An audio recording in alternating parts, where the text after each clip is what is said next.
3 days before a 6-year-old boy was found lifeless in the woods, a 13-year-old told his mother something chilling. He said he'd heard a radio report about a 2-year-old being abducted, found lifeless in those exact same woods.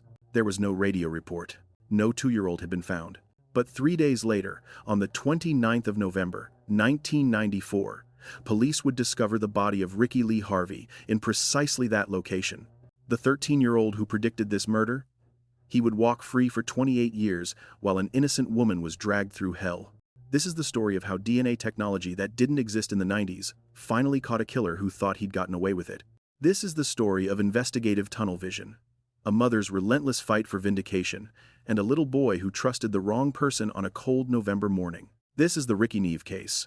Before we dive into the full investigation, if you're enjoying this deep dive into the Rikki Neave case, show some love by hitting that like button. It really helps us bring you more stories like this. And if you haven't already, subscribe to Cold Case Desk and turn on your notifications. We release in-depth documentaries on solved cold cases every week, and trust me, you won't want to miss what's coming next. Drop a comment and let me know what you think so far, or tell me what case you'd like us to cover in a future episode. Your suggestions help shape this channel. Alright, let's get into it. Before we dive into the darkness of what happened, you need to know who Rikki was. Not just another statistic in Britain's unsolved murder files, not just a victim. A real child with a personality, with siblings who loved him, with quirks and habits that made him uniquely himself. Rikki Lee Harvey was born on the 4th of March, 1988. By the time he died, he'd taken his mother's partner's surname and was known as Rikki Neave. He was just 6 years old when his life was stolen from him, but in those 6 short years, he'd already become the protector of his family. Think about that for a moment. 6 years old. Most children that age are still figuring out how to tie their shoes, still believing in Father Christmas, still afraid of the dark. But Rikki? His eldest sister Rebecca would later tell a courtroom, her voice breaking with grief, that even though she was older, Rikki looked after her. He was the one who acted like the big brother, the guardian, the shield. His youngest sister Rochelle, who was only 3 when Rikki was killed, carried memories of him that sustained her through the trauma that followed. She remembered him feeding her, washing her, helping her get dressed. A 6-year-old boy, taking care of a toddler because someone had to. Rikki attended Welland Primary School in Peterborough, Cambridgeshire. Teachers and those who knew him described him as trusting, perhaps too trusting. He was eager to engage with others, quick to make friends, open to the world in that way only young children can be before life teaches them caution. That trust would be his undoing. To understand this case, you need to understand where it happened. The Welland estate in Peterborough wasn't the worst council housing area in Britain, but it wasn't an easy place to grow up either. This was mid-90s England, still reeling from Thatcher-era policies, still grappling with poverty and social services stretched too thin. Rikki lived at Red Mile Walk with his mother, Ruth Neave, and his 2 younger sisters, Rochelle and baby Sheridan. His father, Trevor Harvey, lived elsewhere.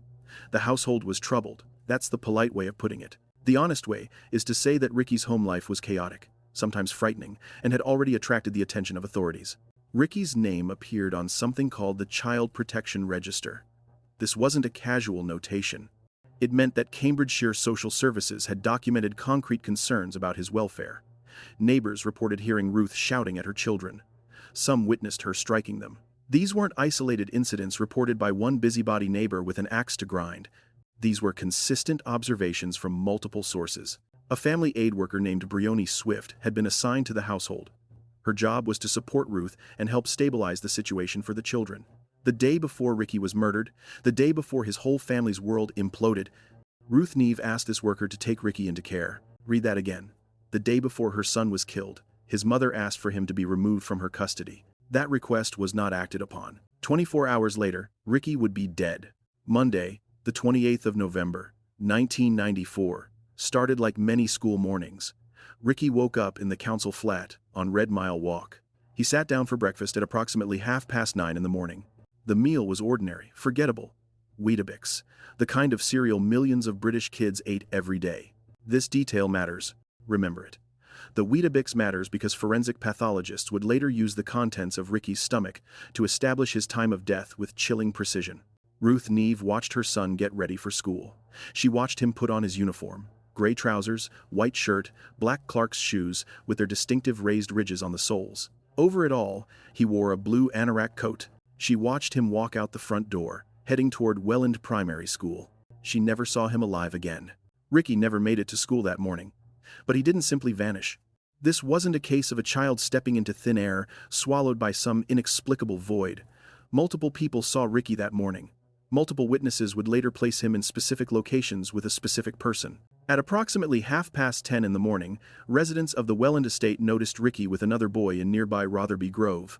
The word they used was playing, but we need to be careful about that word. Adults saw two boys together and assumed play, because that's what children do, right?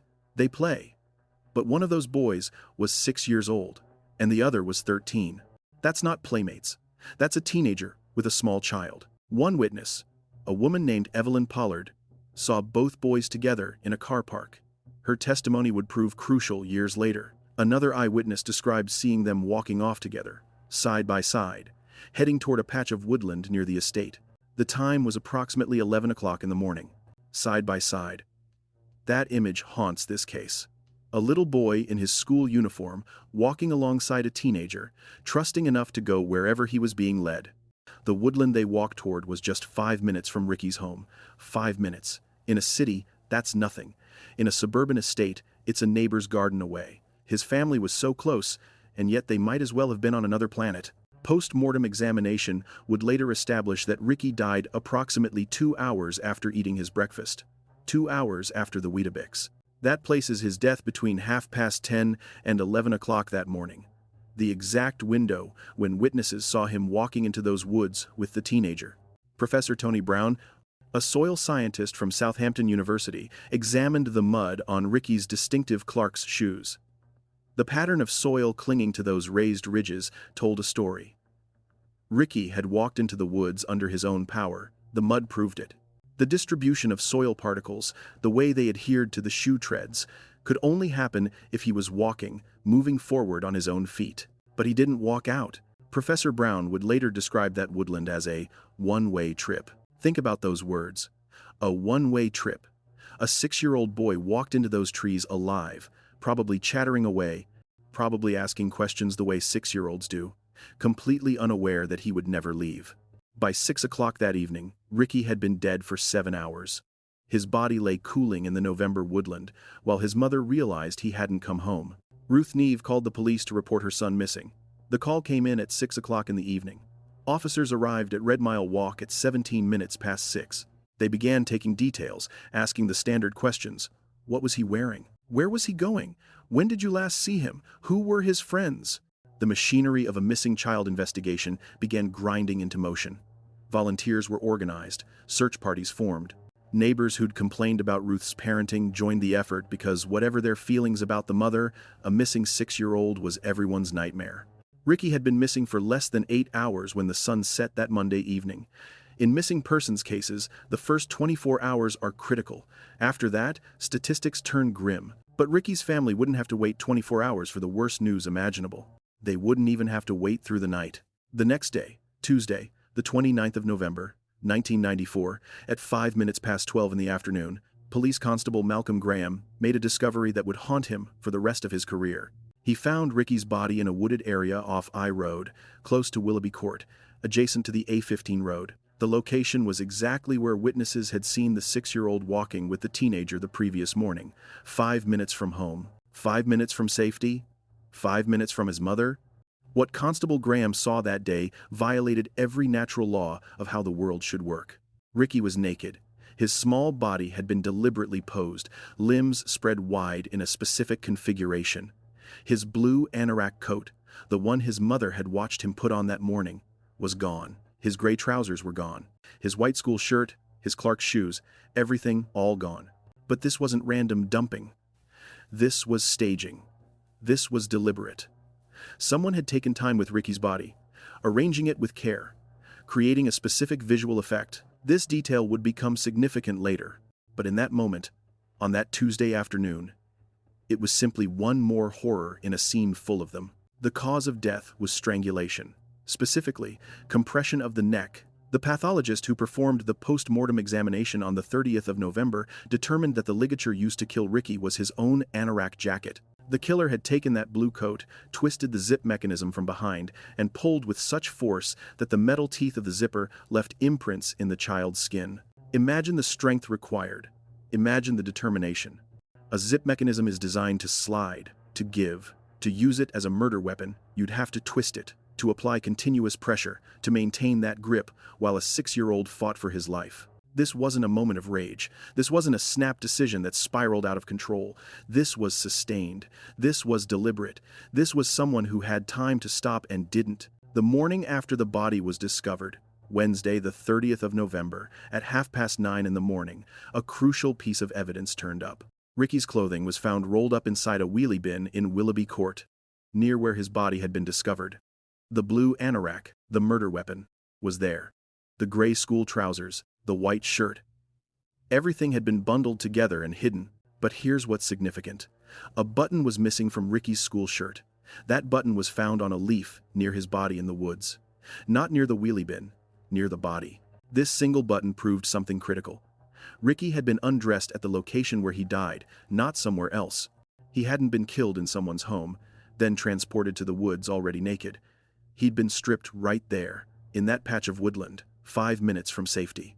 The wheelie bin where his clothes were found should have been a treasure trove of forensic evidence. Fingerprints, DNA, fiber transfers. This was 1994, and while DNA technology wasn't as sophisticated as it would later become, it existed. Fingerprinting certainly existed. Fiber analysis was standard. But here's the thing that will make your blood boil. There is no record that the wheelie bin was ever forensically examined. None.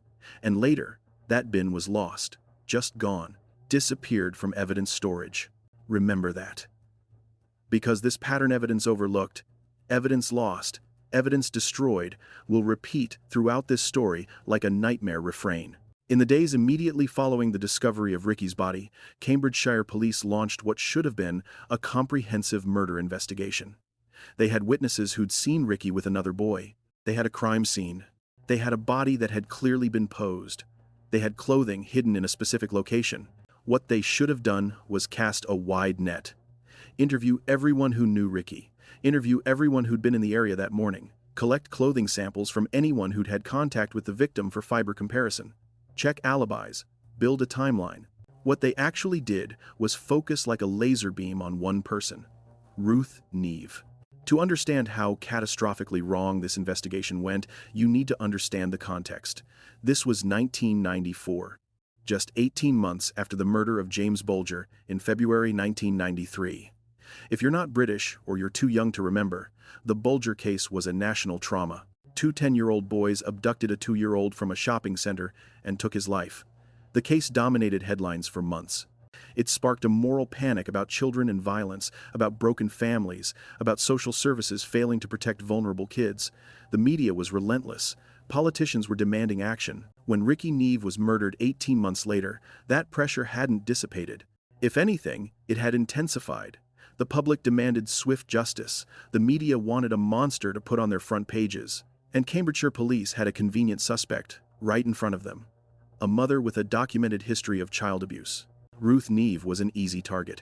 She'd been reported for neglecting her children.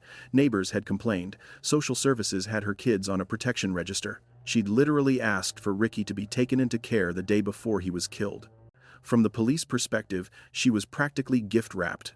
And then they searched her home. When police searched Ruth Neave's council flat at Red Mile Walk, they found things that looked damning if you were already convinced she was guilty. She owned books about murder. One was about the Moors murderers, Ian Brady and Myra Hindley, who'd tortured and killed children in the 1960s. She was writing a story about a perfect murder. In isolation, this means nothing. Millions of people read true crime. Millions of people watch murder documentaries. Half the podcasts on the internet are about serial killers. But in 1994, with a dead child and a grieving public demanding answers, it looked sinister. Then there was the image. Police found a copy of Leonardo da Vinci's famous Vitruvian Man in Ruth's home. You know, the drawing of a man with arms and legs outstretched, inscribed in a circle and square. It's one of the most recognizable images in art history. Rikki's body had been posed with limbs spread wide, similar to that image. Again, in isolation, This is circumstantial at best. The Vitruvian Man is everywhere. It's on posters, in textbooks, on coffee mugs. But investigators saw it as evidence of premeditation. They theorized that Ruth had used it as a template for staging her son's body. The prosecution built a theory. They said Ruth had strangled Rikki at home in the council flat. They said she'd then placed his body in a pushchair, wheeled him through the estate to the woods, stripped and posed him there, dumped his clothes in the wheelie bin, and returned home before calling police to report him missing. On paper, it had a certain logic. It explained why she'd asked for him to be taken into care the day before. Maybe she'd already been planning it. It explained the Vitruvian Man connection. It explained her documented abuse. It gave the public a monster to hate. And that monster was easier to hate than some unknown predator lurking in the community. There was just one problem with this theory. It wasn't true. Ruth Neave was interrogated for nearly 14 hours over the course of 3 days. Not all at once, that would have been too obviously illegal even in 1994, but stretched across multiple sessions, wearing her down, pushing her to confess to something she didn't do. Years later, when the case was finally reinvestigated, Detective Constable Kevin Hills reviewed the interrogation tapes. His assessment? The treatment of Ruth Neave was excessive and bordering on oppression. Bordering on oppression. Let that phrase sink in. A police officer, reviewing the conduct of his own colleagues decades later, concluded that their interrogation tactics had crossed ethical lines. Ruth never confessed. Despite the pressure, despite the hours of questioning, despite losing her son and being told she was responsible for his death, she never admitted to killing Rikki. Some would say this is because she was stubborn, others would say it's because she was manipulative, or maybe, just maybe, it's because she didn't do it. On the 19th of January, 1995, less than 2 months after Rikki's murder, Ruth Neave was arrested and charged with murder. The charge was formalized on the 24th of May, 1995. She also faced multiple counts of child cruelty related to her treatment of Rikki and her daughters before his death. The Crown Prosecution Service was confident. They had motive an abusive mother who'd wanted her son gone. They had the Vitruvian Man connection. They had her books about murder. They had a request to have Rikki taken into care. In their minds, this was an open and shut case. Meanwhile, another investigation was happening. Or rather, not happening. On the 5th of December, 1994, a week after Rikki's body was discovered, police interviewed a 13-year-old boy named James Watson. He wasn't interviewed as a suspect. He was interviewed as a witness. Watson told police he'd seen Rikki briefly on the morning of the 28th of November. For no more than a few seconds, he said. No physical contact. Just saw him in passing, then walked off in a different direction. This was a lie. Multiple eyewitnesses had placed Watson with Rikki that morning, not just in the same general area, but together, walking side by side toward the woodland where Rikki would be found dead. The witnesses weren't vague about this. They were specific. They'd seen the two boys together. But Watson's account went unchallenged. Why? Because the investigators had already decided Ruth Neave was guilty.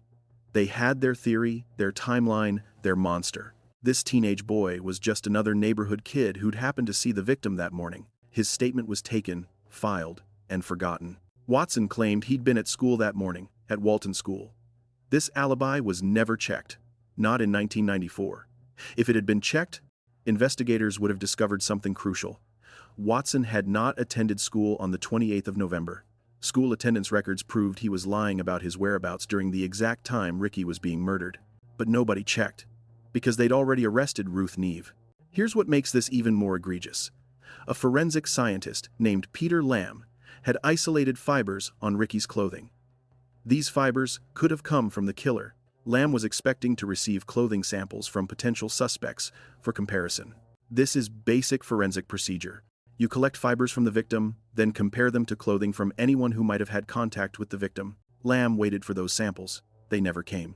No clothing was taken from James Watson. No clothing was taken from any other potential suspect besides Ruth Neave. The fiber evidence sat in storage, useless, because investigators never provided anything to compare it to. This wasn't incompetence. This was tunnel vision.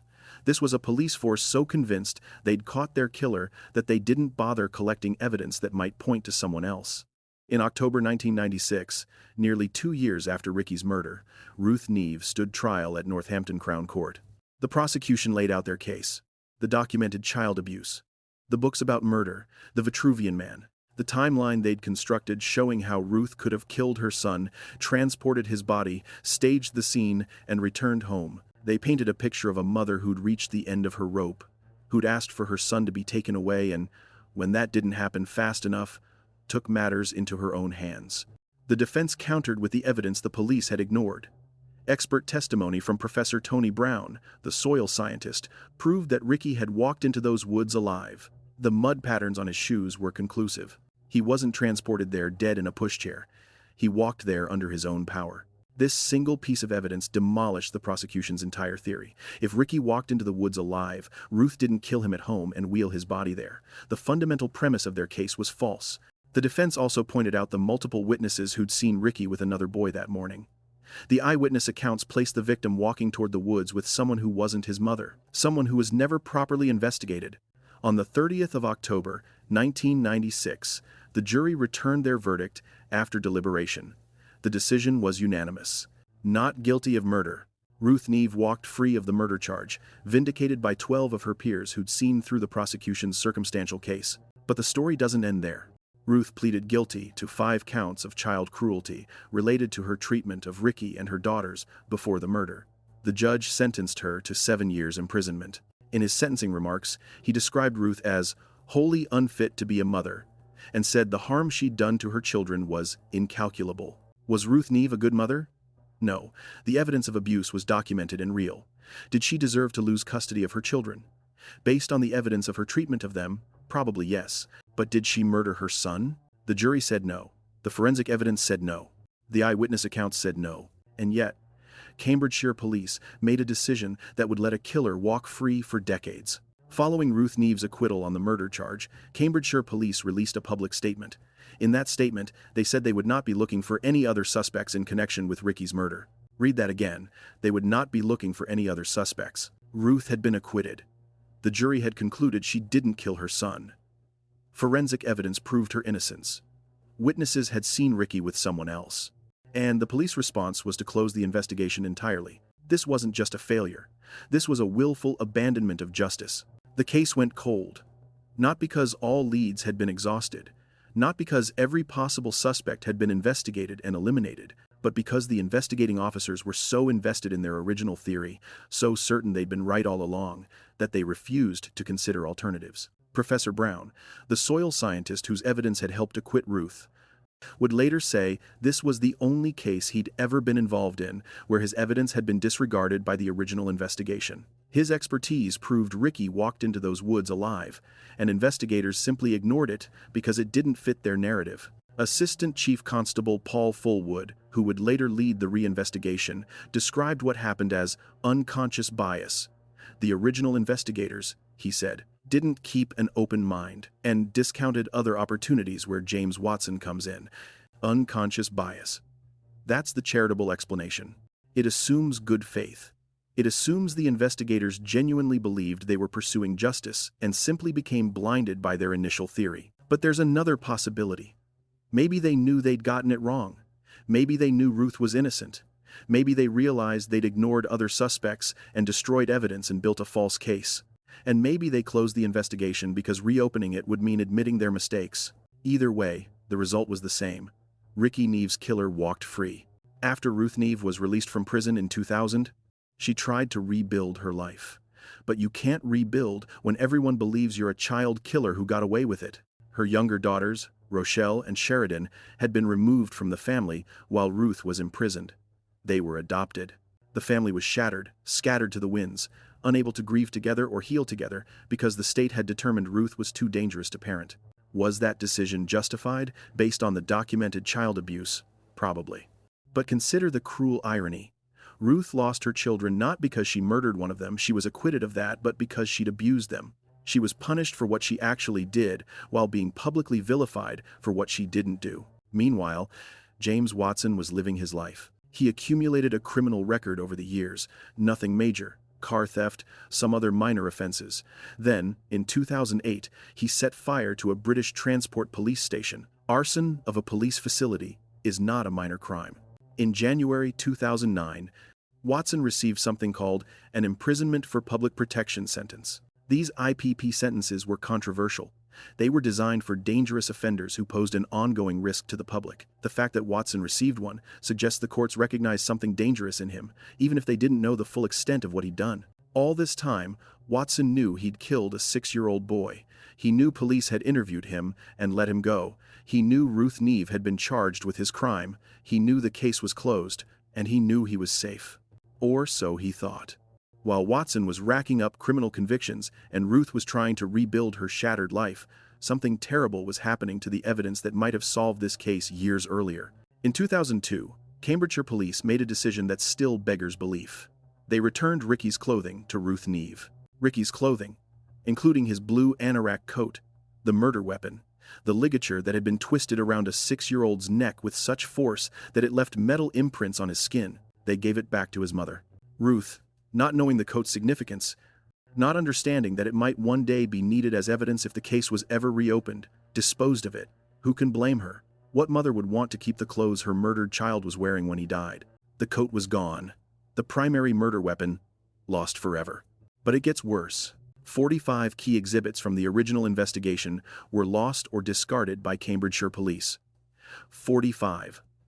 Not one or two items that fell through the cracks. 45 pieces of evidence that should have been preserved indefinitely in a murder case. Among the lost items, nail clippings from Rikki's body.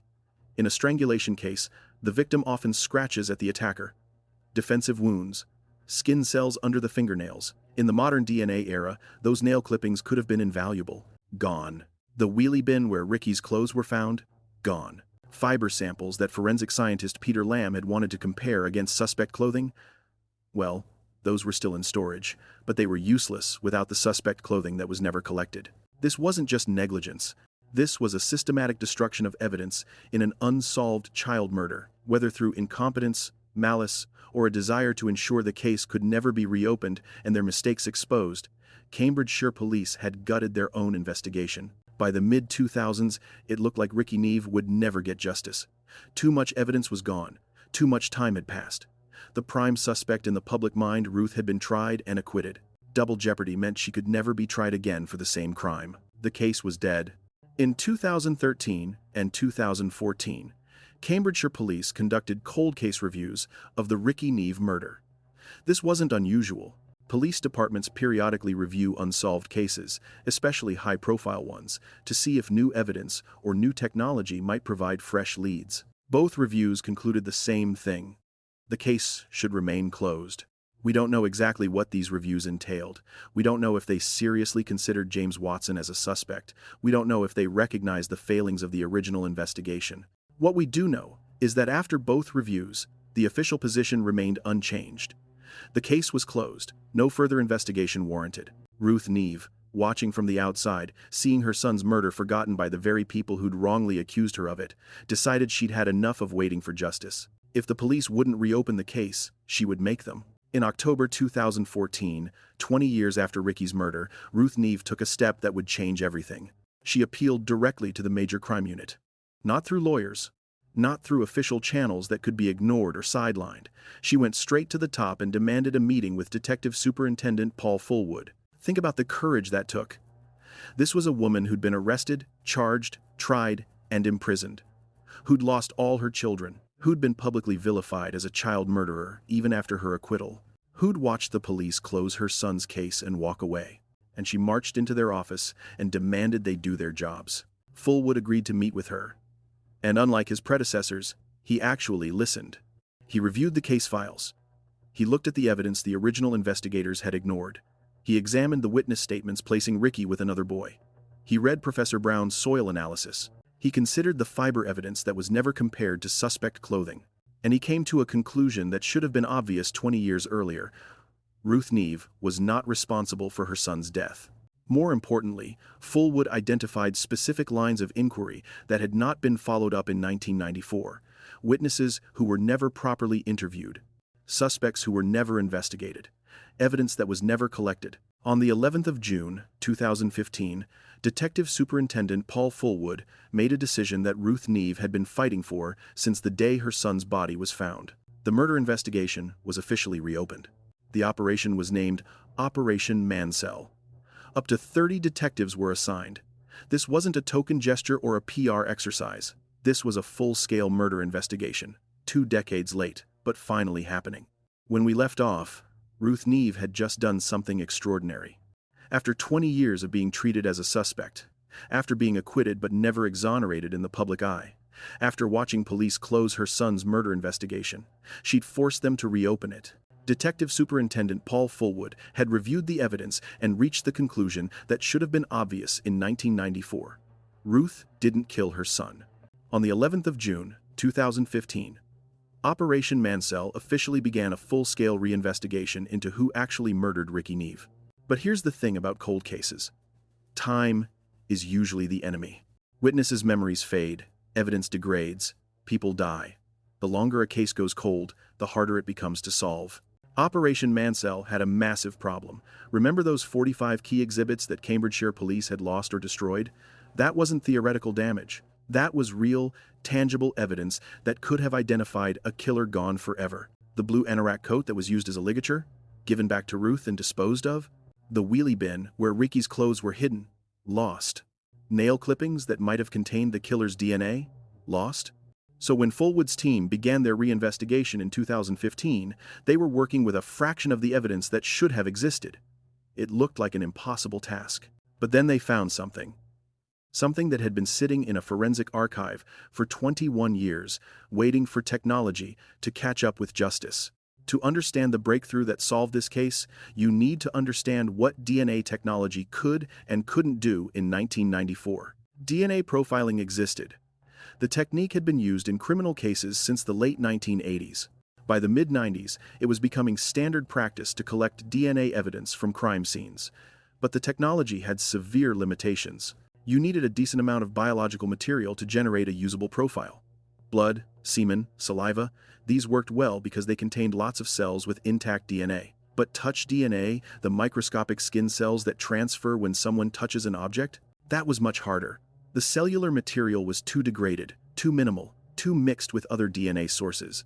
In 1994, if you found a piece of clothing that the killer had touched, you might get lucky if they'd left sweat or blood or some other substance. But if all you had was the residue from skin to fabric contact during a brief struggle, the technology to extract usable DNA from that simply didn't exist. Investigators in 1994 knew this limitation. That's why forensic scientist Peter Lamb had focused on fiber analysis instead. Fibers don't degrade the way DNA does. They can be preserved and compared years later. Lamb used sticky tape, what's called tape lifts, to collect fibers from Rikki's clothing. Press the tape against fabric, and it picks up loose fibers, hair, any debris on the surface. Lamb's plan was to compare these collected fibers to clothing from suspects. Basic forensic science, timeless and reliable. But remember, he never got the suspect clothing to compare them to. The original investigators never collected it. Those tape lifts sat in evidence storage for 21 years, just sitting there, waiting. By 2015, DNA technology had undergone a revolution. Low-template DNA recovery had advanced to the point where forensic scientists could extract usable profiles from microscopic amounts of cellular material, a few skin cells, a touch, a brief contact. The technique is called low-copy number DNA analysis, or low-template DNA profiling. Combined with probabilistic genotyping software complex algorithms that can separate mixed DNA samples and calculate the likelihood of matches, investigators could now analyze evidence that would have been useless in the 1920-minute 90s. When Operation Mansell began in 2015, one of the first things investigators did was catalog exactly what evidence still existed. They expected to find very little after 2 decades of loss and degradation. What they found was an envelope. Inside that envelope were the tape lifts Peter Lamb had collected in 1994, the sticky tapes he'd used to collect fibers from Rikki's clothing. They'd been properly stored, sealed, preserved for over 2 decades. The reinvestigation team sent these tape lifts to a modern forensic laboratory for analysis. Not for the fibers anymore that ship had sailed when the suspect clothing was never collected, but for DNA, for the microscopic skin cells that might have transferred to the tape when it was pressed against Rikki's clothing. The laboratory used cutting-edge low-template DNA recovery techniques.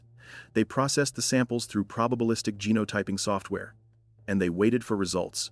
What came back was the key that unlocked 21 years of silence. The tape lifts contained DNA from 2 individuals. One profile matched Rikki Neave, which made perfect sense. This was tape that had been pressed against his clothing. The second profile matched someone else, someone in the UK's National DNA Database, someone whose DNA had been collected years earlier in connection with other criminal offenses. The match probability exceeded 1 in a billion. 1 in a billion. To put that in perspective, the entire population of the United Kingdom is around 67 million. The odds of this being a coincidental match were so astronomically small that they were essentially zero. The name that came back from the database was James Watson. James Watson, the 13-year-old boy who'd been interviewed on the 5th of December, 1994, as a witness, who claimed he'd seen Rikki for no more than a few seconds with no physical contact, who said he'd walked off in a different direction, who said he'd been at school that morning. Every single part of his statement had been a lie. The DNA proved physical contact, prolonged, close physical contact. The kind of contact that transfers skin cells onto clothing, the kind of contact consistent with a violent struggle. Investigators went back to the witness statements from November 1994. Multiple people had seen Watson with Rikki that morning, walking together, heading toward the woods. One witness, Evelyn Pollard, had seen them in a car park together. Another saw them walking side by side toward the woodland. The investigators checked Watson's alibi about being at school.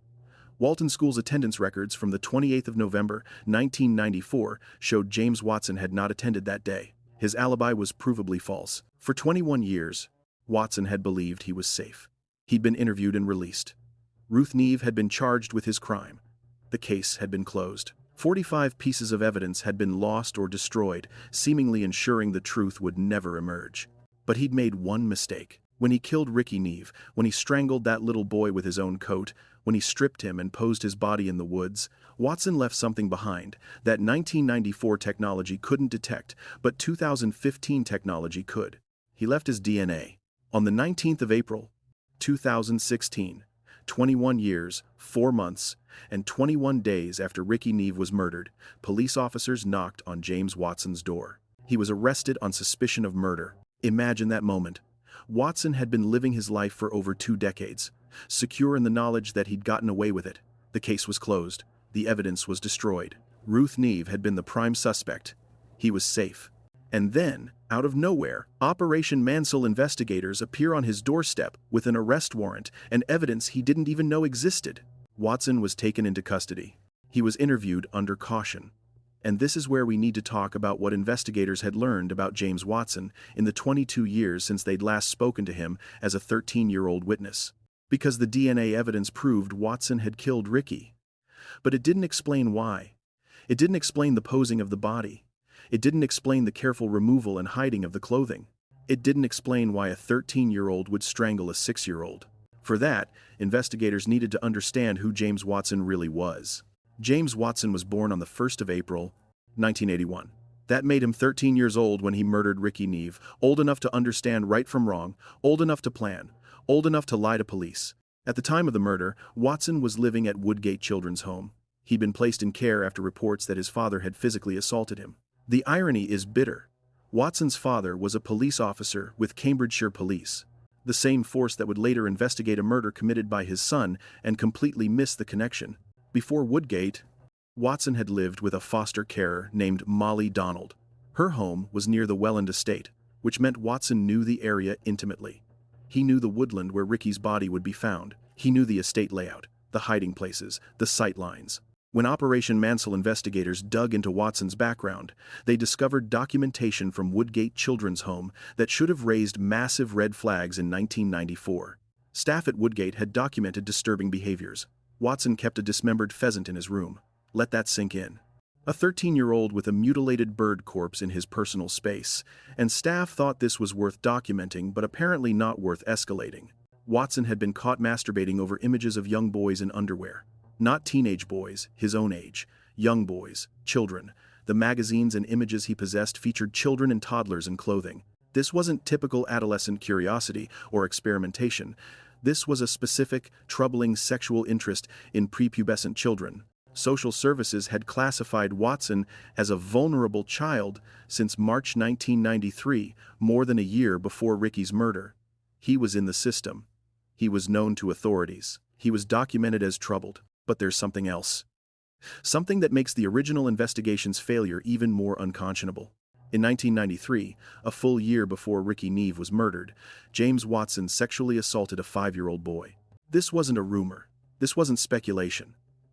This was a reported, documented, investigated sexual assault of a child. The victim was a friend of Rikki's. Both boys lived on the Welland estate. Both were part of the same small community where Watson spent his time. The assault was serious enough that it came to police attention. Watson was interviewed. The incident was documented. And here's what police told 13-year-old James Watson about his sexual assault of a 5-year-old child. It would not be going any further. But don't worry, they said. It would be kept on record. Kept on record. As if that meant something. As if a notation in a file somewhere would protect other children from a teenager who'd already demonstrated he was willing to sexually assault a 5-year-old. 1 year later, when Rikki Neave was murdered and Watson was interviewed as a witness, did anyone check his record? Did anyone think, wait, this 13-year-old was previously reported for sexually assaulting a child, and now he's claiming he saw the victim on the morning of another child's murder? If they did, they decided it wasn't relevant. Or maybe they never checked at all. Now we come to perhaps the most chilling piece of evidence in this entire case. The detail that proves beyond any doubt that Watson had been thinking about this murder before it happened. 3 days before Rikki Neave was killed, on Friday the 25th of November, 1994, Watson told his mother something specific. He said he'd heard a radio news report about a 2-year-old boy in the Peterborough area who had been abducted, strangled, and left naked in a wooded area near the Welland estate. His mother remembered this statement. After Rikki's body was discovered in exactly those circumstances, abducted, strangled, left naked in the woods, she presumably realized her son had somehow predicted the crime in precise detail. When Operation Mansell investigators examined this claim, they checked with every radio station that broadcast in the Peterborough area. They checked local news, national news, police bulletins, everything. There was no radio report. There was no missing 2-year-old. There was no abduction. The entire story, Watson told his mother, was fabricated. But 3 days later, a 6-year-old boy named Rikki Neave was abducted, strangled, and left naked in the exact location Watson had described. This is what prosecutors call evidence of premeditation. Watson wasn't reacting in the moment. He wasn't a kid who encountered Rikki and things got out of hand. He was fantasizing about the murder before it happened. He was imagining the scenario, picturing it so vividly that he described it to his mother. And then, he made it happen. When Watson was arrested in 2016 and confronted with the DNA evidence, he couldn't deny being in close physical contact with Rikki. The science was irrefutable. His skin cells were on Rikki's clothing. But he could lie about the nature of that contact. Watson's new story went like this. Yes, he'd been with Rikki that morning. Yes, he'd had physical contact. But it was innocent. He'd lifted Rikki up to see over a fence so the boy could watch diggers working on a construction site. It was a clever lie. It explained the DNA transfer. It explained why witnesses saw them together. It even painted Watson as a friendly older kid being kind to a curious 6-year-old. The mental image is almost wholesome. Teenager helping little boy see over a fence to watch construction equipment. There was just one problem. There was no fence. Operation Mansell investigators are thorough people. When Watson claimed he'd lifted Rikki to see over a fence in a specific location, they didn't just take his word for it. They went back to 1994. They found archival footage of the Welland estate from that period. The estate was undergoing redevelopment in late 1994, so there was documentary footage of the area. They examined the exact location Watson described. They looked at photographs, video, planning documents. No fence existed at that location at the time of the murder. Prosecutor John Price KC, who would later lead the case at trial, called this Watson's really big mistake. Watson had invented a specific, checkable detail to explain away the DNA evidence, and that detail was provably false. He'd forgotten what the estate looked like in 1994. Or maybe he just assumed no one would check. After all, he'd gotten away with lying to police for 22 years. Why would this time be any different? After being arrested and questioned in April 2016, Watson was released on bail while prosecutors built their case. This is standard procedure in the UK. Unless there's an immediate flight risk or danger to the public, suspects are often bailed while evidence is prepared for trial. Watson decided to run. He fled the United Kingdom, traveling by motorhome through the European Union, first to Rotterdam in the Netherlands, then through France, eventually making his way to Portugal. This was before Brexit. when freedom of movement within the EU made such travel relatively simple for UK citizens. Watson later bragged about his escape. "The best thing is," he said, "I don't even have a passport. I just walked out of our country." He was taunting the system, reveling in the fact that he'd slipped through border controls. The same way he'd slipped through the investigation in 1994, he was slipping away again. But the world had changed since 1994. The European Union had mechanisms for dealing with fleeing suspects. The European Arrest Warrant, introduced in 2004, allowed member states to request extradition of criminal suspects anywhere in the EU. Cambridgeshire police issued a European arrest warrant for James Watson. They tracked him to Portugal, working with Interpol and Portuguese authorities. On the 2nd of August, 2016, Watson was arrested near the British Embassy in Lisbon. He was in custody within 10 days and extradited back to the United Kingdom to face justice. His attempt to flee had failed, and more importantly, it demonstrated consciousness of guilt. Innocent people don't flee the country when accused of crimes they didn't commit. Guilty people run. Watson's extradition in August 2016 should have been the beginning of a swift path to trial. The evidence was strong, the DNA was conclusive, the lies were documented, the flight demonstrated guilt. But the British justice system moves slowly, especially in complex cases involving crimes committed decades earlier. There were delays, legal challenges, procedural issues. Watson's defense team raised questions about whether evidence from 1994 could be relied upon, whether the DNA analysis met modern standards, whether the passage of time had compromised the possibility of a fair trial. Meanwhile, Rikki's family watched and waited. Ruth Neave, who'd been fighting for this moment since 2014, saw months turn into years as the legal machinery ground forward. They appealed using something called the Victims' Right to Review scheme. This program allows victims and families to challenge Crown Prosecution Service decisions they believe are wrong. When the CPS initially showed reluctance to proceed with charges, Rikki's family pushed back, demanding that Watson face trial. Their persistence paid off. On the 17th of February, 2020, 25 years, 2 months, and 19 days after Rikki Neave was murdered, James Watson was formally charged with murder. The charging decision came from the Crown Prosecution Service after extensive review of all evidence gathered by Operation Mansell. They concluded that there was sufficient evidence to provide a realistic prospect of conviction and that prosecution was in the public interest. The trial was set for the Old Bailey, the Central Criminal Court in London. This is where the most serious criminal cases in England are tried. Murder trials, terrorism cases, major fraud. The Old Bailey has a history stretching back to 1673 and has hosted some of the most significant criminal trials in British history. James Watson would be tried there for the murder of Rikki Neave. But then the world stopped. In March 2020, just weeks after Watson was charged, the COVID-19 pandemic shut down courts across the United Kingdom. Trials were postponed. The justice system, already moving slowly, ground nearly to a halt. For Rikki's family, this was another agonizing delay. They'd already waited a quarter century for justice. Now they had to wait longer while the world dealt with a global pandemic. The trial was rescheduled, then rescheduled again. The backlog of cases delayed by COVID created enormous pressure on the court system.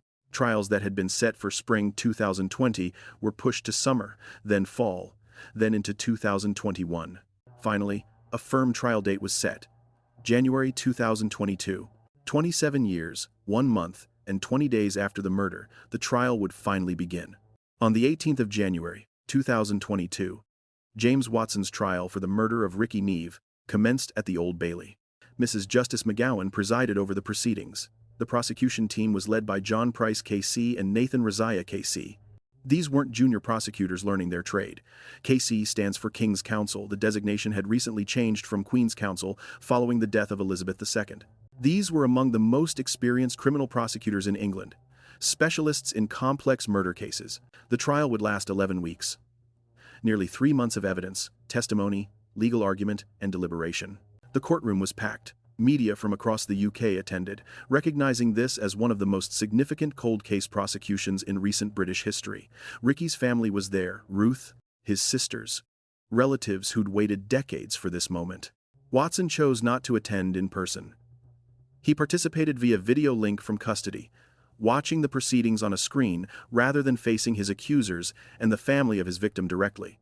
The prosecution's opening statement laid out their case methodically. This wasn't a mystery. They weren't asking the jury to guess who killed Rikki Neave. They were presenting overwhelming evidence that James Watson was the killer. The centerpiece of the prosecution's case was the DNA evidence. John Price KC explained to the jury how the tape lifts had been collected in 1994, preserved for 21 years, and finally analyzed using modern low-template DNA technology in 2015. He explained the science in terms a lay jury could understand. When you touch something, microscopic skin cells transfer. Those cells contain DNA. In 1994, the amount of DNA in such cells was too small to analyze. By 2015, technology had advanced enough to extract and analyze that DNA. The forensic scientists who'd conducted the analysis testified. They walked the jury through their methodology, their quality controls, their verification procedures. This wasn't junk science or questionable analysis. This was rigorous, peer-reviewed, internationally accepted forensic methodology. The match probability was presented, greater than 1 in a billion. Defense attorneys tried to challenge this. They suggested contamination, cross-transfer, errors in analysis, but the forensic scientists had anticipated these challenges. They'd run controls. They'd verified results multiple times. They'd followed established protocols designed specifically to prevent contamination. The DNA evidence was rock solid. James Watson's skin cells were on Rikki Neave's clothing from the day he was murdered, not from some casual contact weeks earlier. From the day of the murder, in amounts consistent with close, sustained physical contact. The kind of contact you'd have if you were strangling someone with their own coat. The DNA proved contact, but the eyewitness testimony proved opportunity. The prosecution called witnesses who'd seen Watson and Rikki together on the morning of the 28th of November, 1994.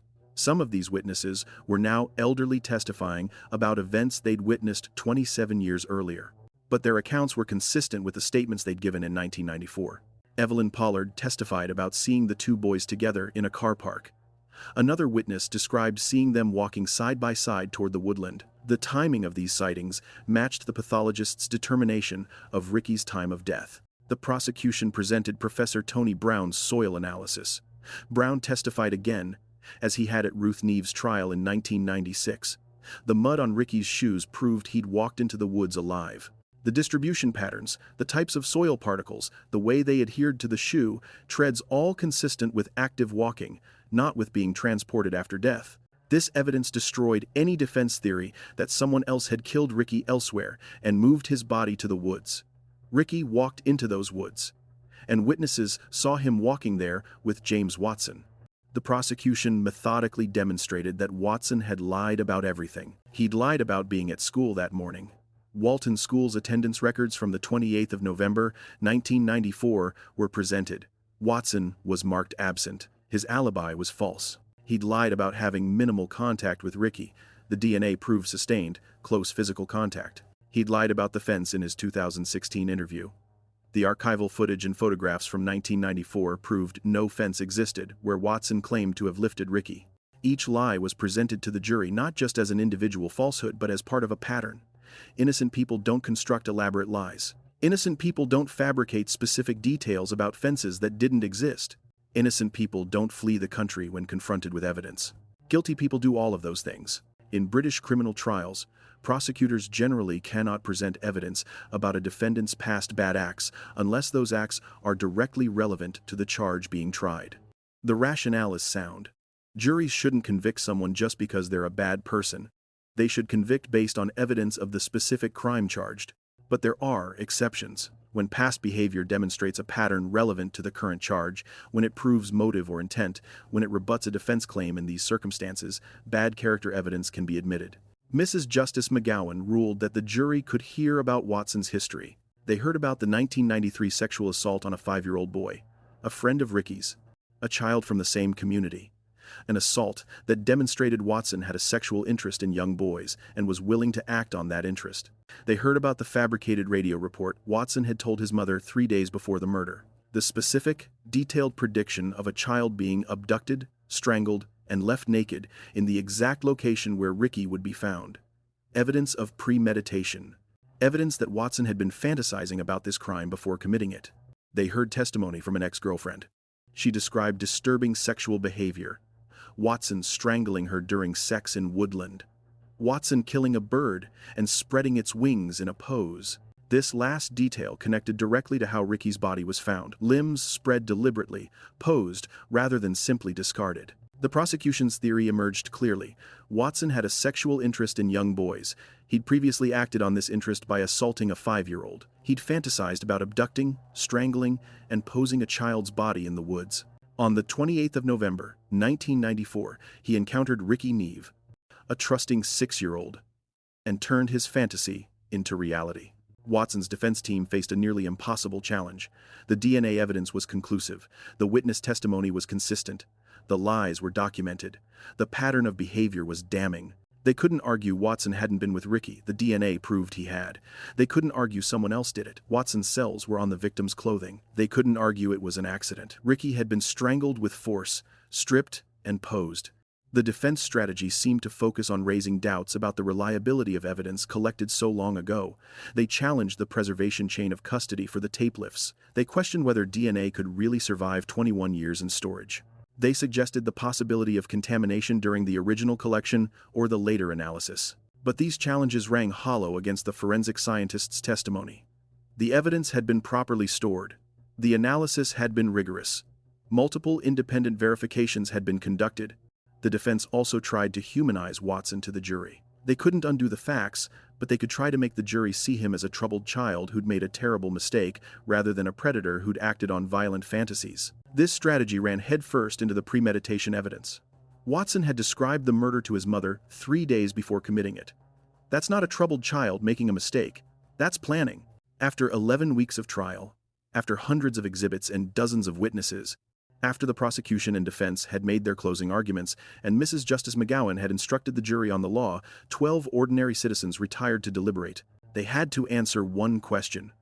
Was James Watson guilty beyond reasonable doubt of murdering Rikki Neave? In British criminal trials, the standard is sure of guilt. Not probably guilty, not likely guilty.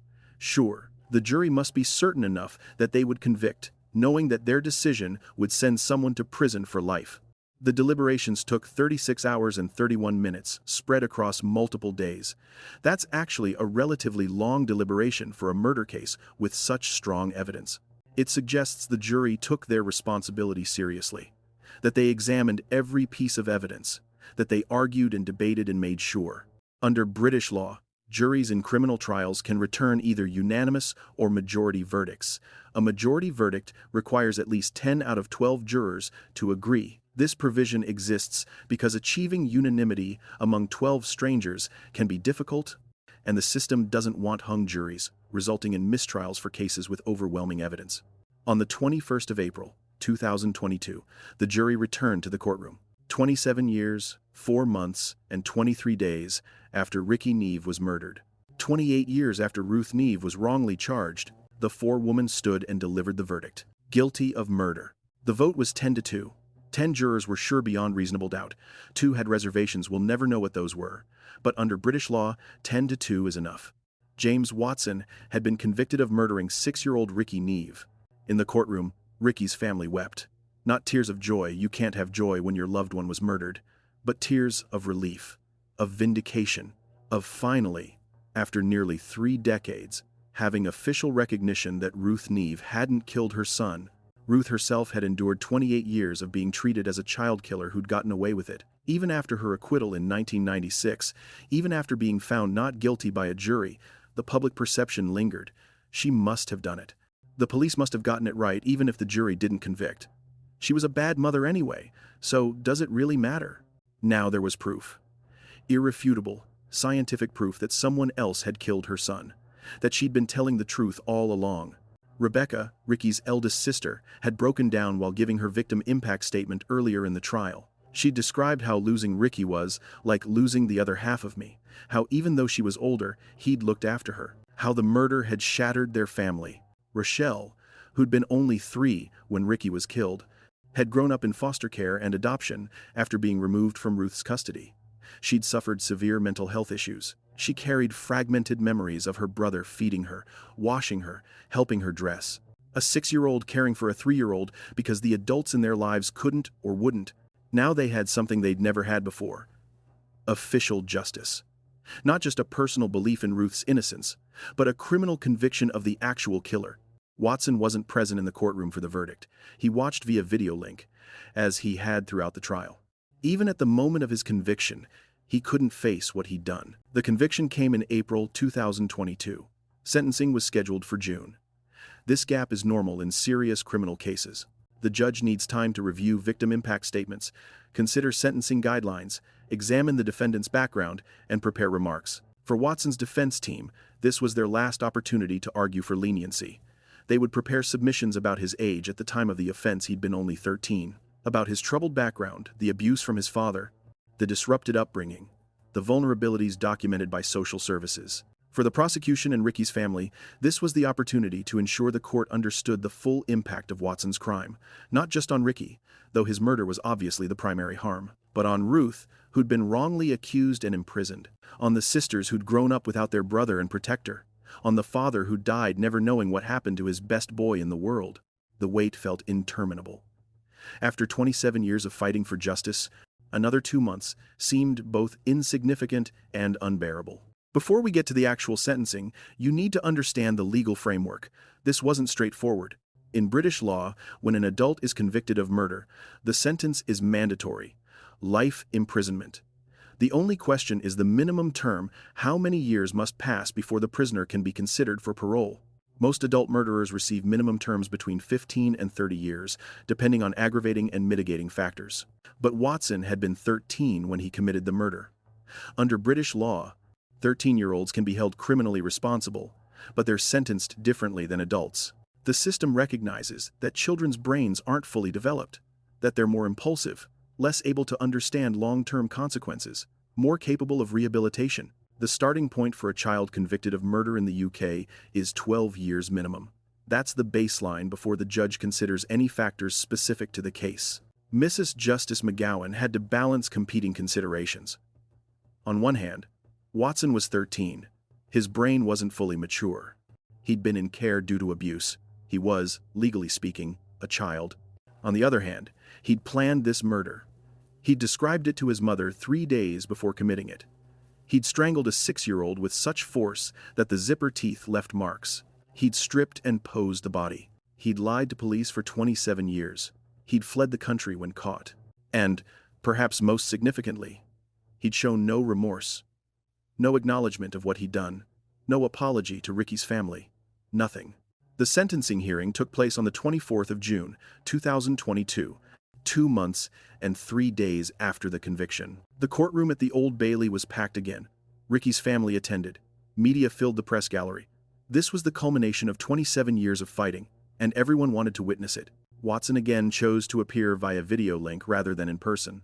Mrs. Justice McGowan began by addressing Watson directly through the video screen. Her words were measured, precise, devastating. "After all these years of living your life," she said, "you finally get your comeuppance. And Rikki Lee Harvey finally gets justice." Let those words sink in. After all these years of living your life, while Rikki lay dead, while Ruth was imprisoned for a crime she didn't commit, while his sisters grew up without their brother, while his father died without answers, Watson was living his life. Going to school, getting jobs, having relationships, committing other crimes, getting arrested, prosecuted, imprisoned for arson but never for murder.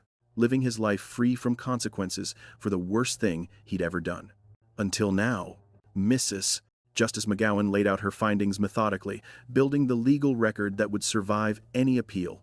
"I am sure," she said, "that in the period before the murder James Watson was thinking about, planning, and even talking about the placing of the naked body of a strangled child in those woods. This wasn't speculation. This was a legal finding based on evidence. The fabricated radio report 3 days before the murder wasn't just a lie, it was proof Watson had been fantasizing about this exact crime before committing it. He'd told his mother about a 2-year-old being abducted, strangled, and left naked in the woods near the Welland estate. There was no radio report. There was no missing 2-year-old. But 3 days later, Watson made that fantasy real with a 6-year-old victim. The judge continued, "I am also sure that, at the time, James Watson had a sexual interest in little boys." Again, this was a formal finding based on evidence presented at trial. The 1993 sexual assault on a 5-year-old. The materials found in Watson's room at Woodgate Children's Home, showing young boys. The pattern of behavior that demonstrated this wasn't a one-time aberration. These findings mattered because they established aggravating factors, circumstances that would increase Watson's sentence beyond the 12-year starting point for child murderers. Mrs. Justice McGowan identified multiple aggravating factors that justified a longer sentence. First, the murder of a child. Rikki was 6 years old, vulnerable by definition, unable to defend himself against a teenager nearly twice his size. Second, the significant difference in age, build, and strength between Watson and Rikki. This wasn't a fight between peers. This was a 13-year-old overpowering a 6-year-old. The physical mismatch was so extreme that Rikki never had a chance. Third, premeditation. Watson had thought about this murder before committing it. He'd planned it. He'd described it. This wasn't a momentary loss of control. This was deliberate. Fourth, the victim's vulnerability. Rikki was a trusting child who went willingly with someone he probably knew from the estate. Watson exploited that trust to isolate and kill him. The judge also noted what she called the way the body was left, the stripping, the posing, the deliberate arrangement of a dead child's limbs for some purpose the judge didn't elaborate on but clearly found disturbing. Each of these factors added to the minimum term Watson would serve. Mrs. Justice McGowan announced her decision: life imprisonment mandatory for murder. The minimum term before parole. Eligibility: 15 years. Minus 843 days, already served in custody since Watson's arrest in 2016. This meant Watson would serve approximately 12 years and 8 months before he could even apply for parole. And application doesn't mean release. The parole board would have to determine he no longer posed a danger to the public. Given Watson's complete lack of remorse, his pattern of lying, and the nature of his crime, that determination might never come. Some people hearing this sentence felt it was too lenient. Only 15 years minimum for strangling a 6-year-old? For escaping justice for 27 years? But consider the legal constraints. The starting point for a child convicted of murder is 12 years. Mrs. Justice McGowan added 3 years based on aggravating factors, a 25% increase. Under British sentencing guidelines for juvenile murderers, this was actually quite severe. And remember, 15 years minimum doesn't mean 15 years total. It means Watson cannot even be considered for release until 15 years have passed. He could spend the rest of his life in prison. The parole system would ensure he's never released if he continues to pose a danger. The sentence reflected the horror of the crime while acknowledging that Watson had been a child when he committed it. Imperfect justice, perhaps, but justice nonetheless. Now we need to talk about what this crime did to the people Rikki left behind. Because murder doesn't just destroy the victim. It detonates like a bomb in the lives of everyone who loved them. Ruth Neave's victim impact statement was read to the court. I'm going to quote extensively from it because her words capture something no narrator can convey: the lived experience of being wrongly accused of murdering your own child. I've had to fight for my life for 30 years, Ruth wrote. I have had to shout, scream, to tell people the truth. 30 years. Not 27 years since the murder. 30 years. Because Ruth's ordeal began before Rikki died, began with the abuse that got her children placed on the child protection register, began with the scrutiny from social services, began with neighbors reporting her behavior. And then, when Rikki was murdered, all of that previous scrutiny became evidence against her. Everything she'd done wrong as a mother, and she'd done things wrong, she admitted, that was used to paint her as a killer. Like stones dropping in a pond, she continued. It has rippled out far and wide. Rikki's murder left a massive hole in our lives and in our hearts. I miss him so much that it feels like I have had my heart ripped out. Think about that image. Stones in a pond, ripples spreading outward. The murder was the initial impact, but the ripples kept spreading. Through her arrest, her trial, her conviction on child cruelty charges, her imprisonment, the loss of her other children to adoption, the decades of public suspicion. I wonder what Rikki would be like today, Ruth wrote. Married children? Who knows? But this monster has taken that all from me and my daughters. Rikki would have been 34 years old when Watson was sentenced. Old enough to have a career, a family, a whole life. Instead, he'd been dead for 27 years, forever 6 years old in his family's memory. Rebecca, Rikki's eldest sister, broke down while giving her victim impact statement to the court. She could barely get through it. The words came out between sobs, each sentence a fresh wound reopened. Although I was the eldest, she said, it wasn't like that as he would look after me. Losing Rikki was like losing the other half of me. Read that again. Although I was the eldest, it wasn't like that as he would look after me. Rikki was 6 years old. Rebecca was older, But in their chaotic household, Rikki had somehow become the protector, the caretaker, the one who looked after his siblings because someone had to. What does it do to a child to lose the person who protected them? What does it do to carry that loss for 27 years, knowing your little brother was murdered, knowing the killer walked free, knowing your mother was accused of the crime? Rebecca's statement described losing the other half of me. Not just a brother, not just a family member. Half of herself, the protective half, the caring half, the half that looked after her when no one else did. That half was strangled to death in the woods 5 minutes from home when she was a child, and she'd lived with that absence every day since. Rochelle was 3 years old when Rikki was murdered. 3. She shouldn't have clear memories of him at all. Early childhood amnesia typically wipes most memories from before age 3 or 4. But Rochelle remembered. After I entered the care system, I suffered severe mental health issues, she wrote in her victim impact statement. I remember Rikki feeding me, washing me, and helping me with my clothes. A 6-year-old boy feeding a 3-year-old, washing her, helping her dress. These are things parents do. These are things caregivers do. But in the Neave household, it was Rikki doing them. Rochelle was removed from the family after Ruth was imprisoned and subsequently adopted. She grew up in a different family, with a different name, separated from her biological siblings. The adoption was probably necessary. Ruth was in prison. Trevor wasn't in a position to take all the children, and someone had to care for them. But think about what that meant for a 3-year-old. Your brother is murdered.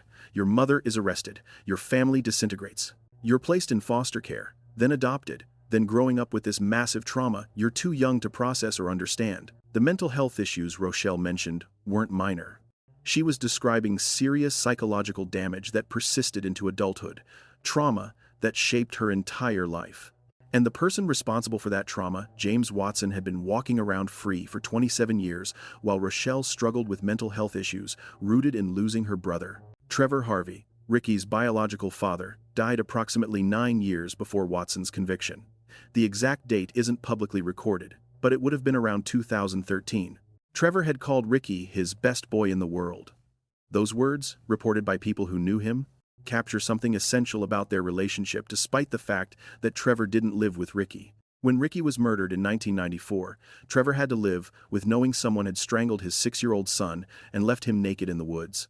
He had to live with the police accusing his son's mother. Whatever Trevor thought of Ruth, that must have been its own agony. He had to live with the case going cold, with no answers, no justice, no closure.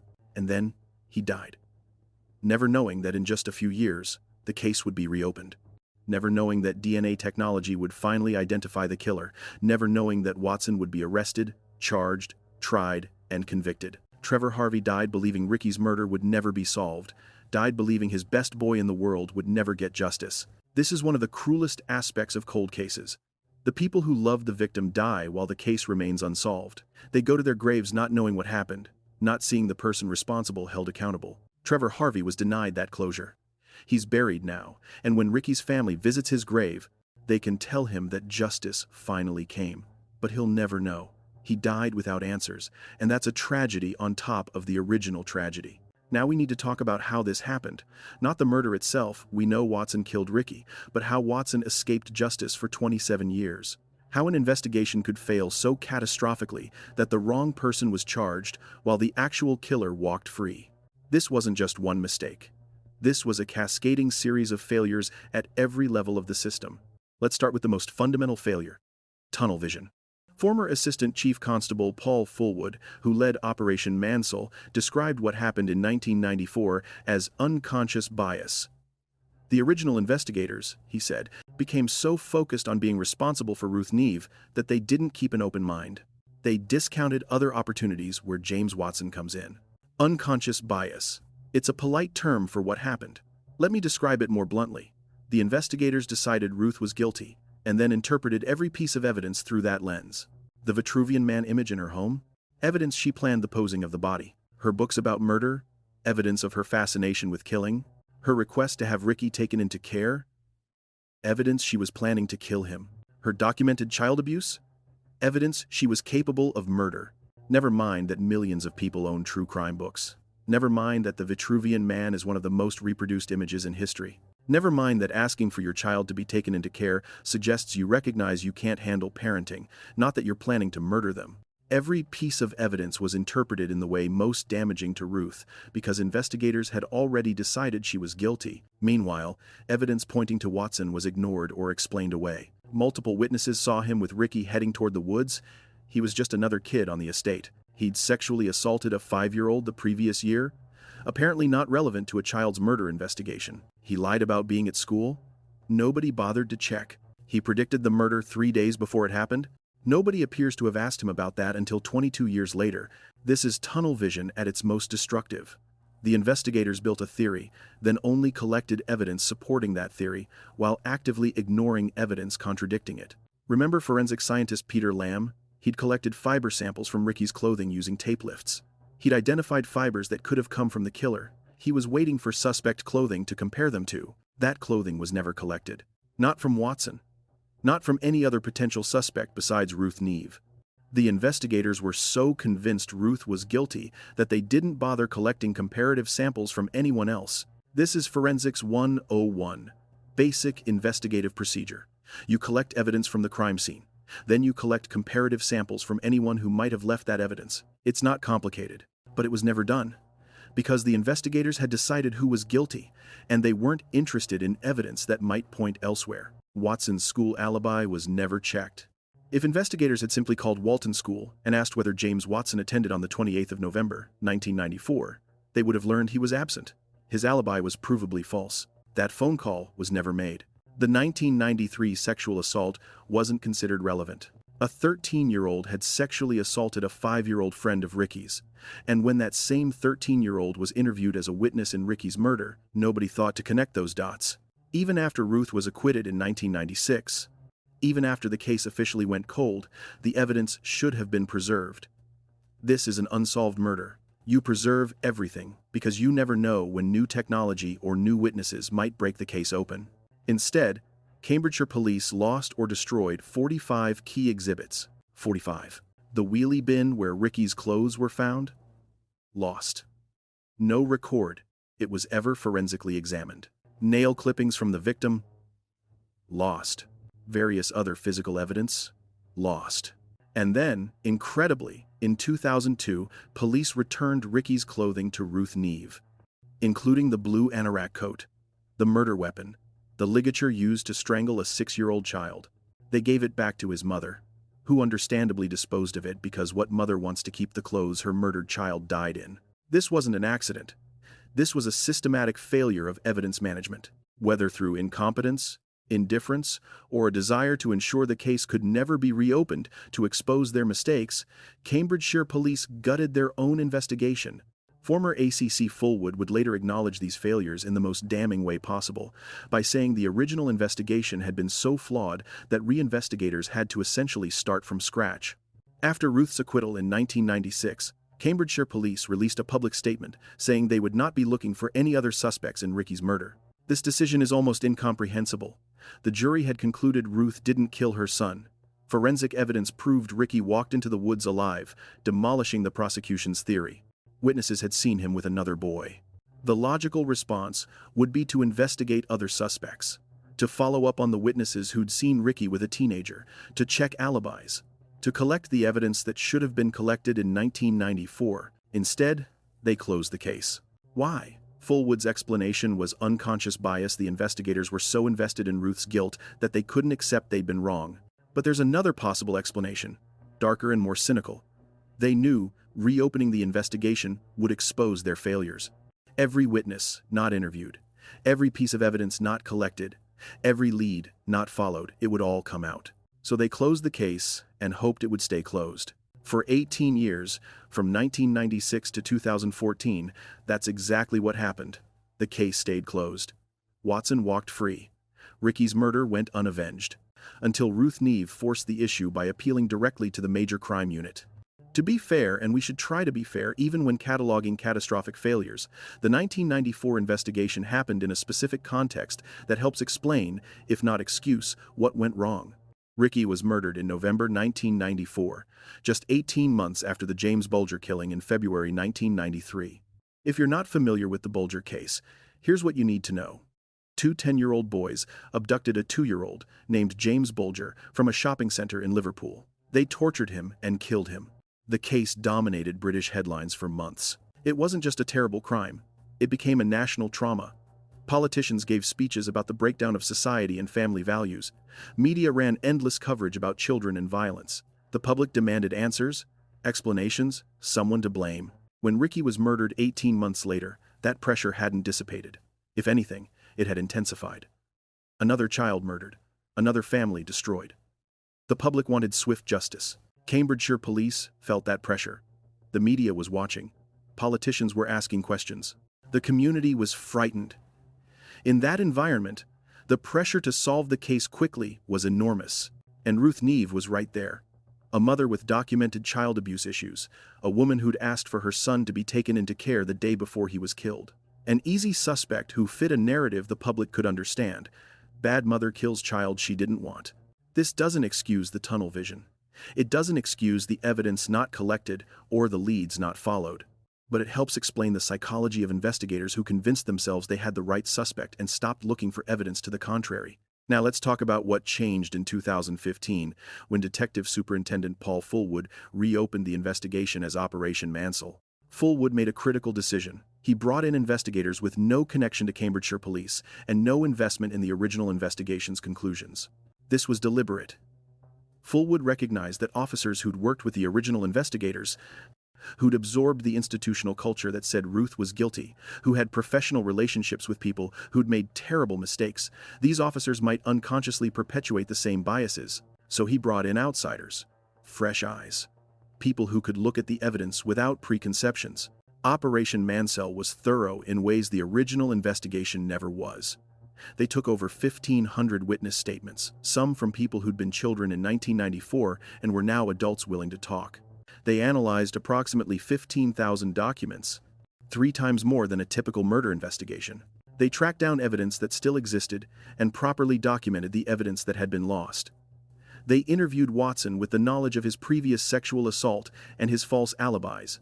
They didn't just accept his lies, they investigated them and proved they were lies. And crucially, they sent the tape lifts for modern DNA analysis. This is how investigations should work. Thorough. Unbiased. Following evidence wherever it leads, rather than shoehorning evidence to fit a predetermined conclusion. The contrast between the original investigation and Operation Mansell is stark. One was a masterclass in how not to investigate a murder. The other was a demonstration of professional, competent police work. After Watson's conviction, Hannah Van Dadelson, the Deputy Chief Crown Prosecutor for the East of England, made a statement that must have been extraordinarily difficult for her to deliver. Prosecuting Ruth Neave in 1995, she said, was wrong. Not unsuccessful, not regrettable, wrong.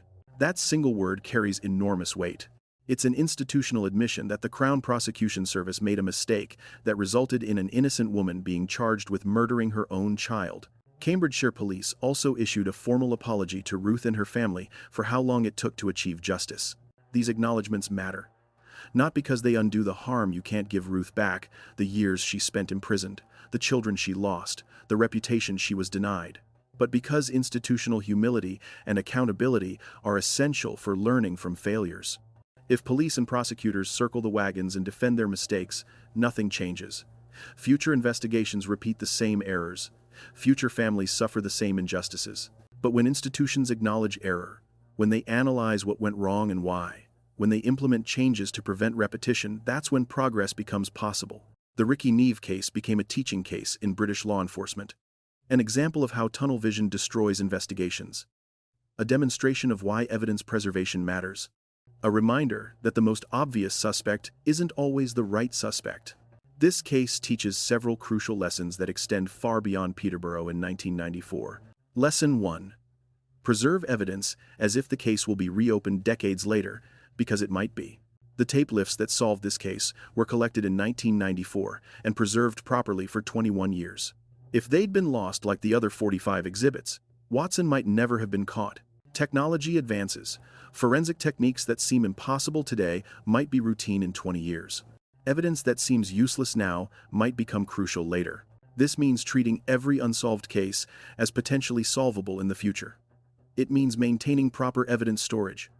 It means not returning murder weapons to victims' families. It means not throwing away wheelie bins that might contain forensic evidence. Lesson 2. Bad parents can be victims too. Ruth Neave was not a good mother. The evidence of child abuse was real and documented. Her conviction on child cruelty charges was appropriate. But being a bad parent doesn't make you a murderer. The investigators confused correlation with causation. Yes, child abuse exists in many households where children are killed, but most child abusers don't kill their children, and focusing solely on parental abuse led investigators to ignore other suspects. Ruth's acquittal should have prompted immediate investigation of alternative suspects. Instead, it prompted case closure because the investigators couldn't accept they'd been wrong. Lesson 3. Previous bad acts by suspects matter and should be investigated. Watson had sexually assaulted a 5-year-old in 1993. He was interviewed as a witness in a child's murder in 1994. Nobody connected those dots. If someone had pulled Watson's file and said, "Wait, this kid assaulted a 5-year-old last year and now he's claiming he briefly saw the murder victim," the entire investigation might have changed. Past sexual offenses against children should automatically make someone a person of interest in subsequent crimes against children in the same community.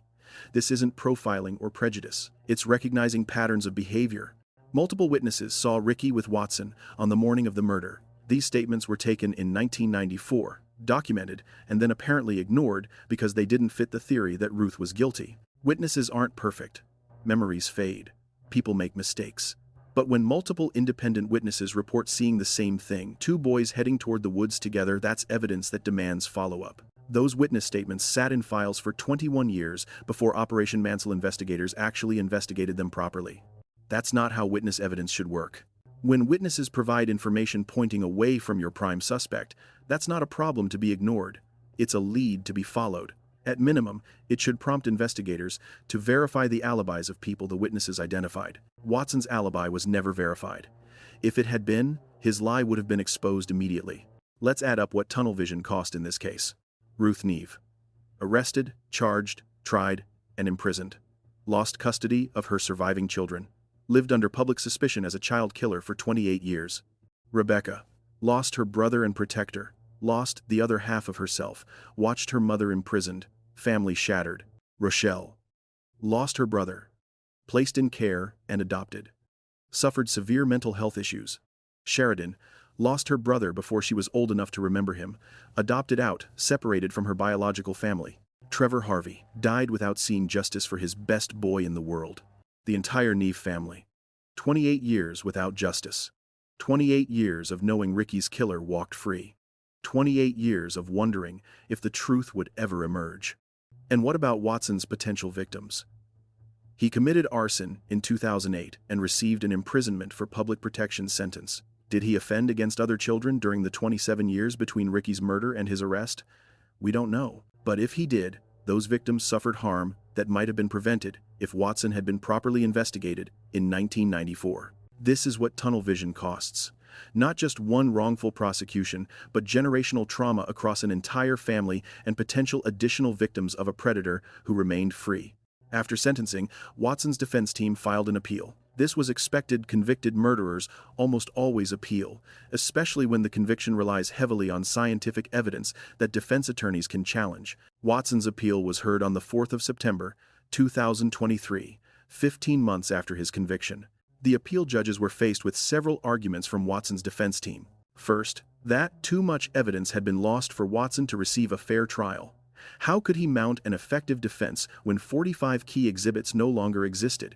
Second, that the DNA evidence, while impressive, couldn't definitively prove Watson had killed Rikki. It proved contact, they argued, but not murder. Third, that the bad character evidence about Watson's previous sexual assault and disturbing behaviors had prejudiced the jury against him. 3 appeal judges reviewed these arguments. They examined the trial transcript. They considered the evidence. They evaluated whether Watson had received a fair trial. On the 4th of September, 2023, they issued their ruling. The appeal was dismissed. All 3 judges agreed Watson had received a fair trial despite the loss of some evidence. The court noted that while the loss of evidence was regrettable, the remaining evidence was more than sufficient to prove guilt beyond reasonable doubt.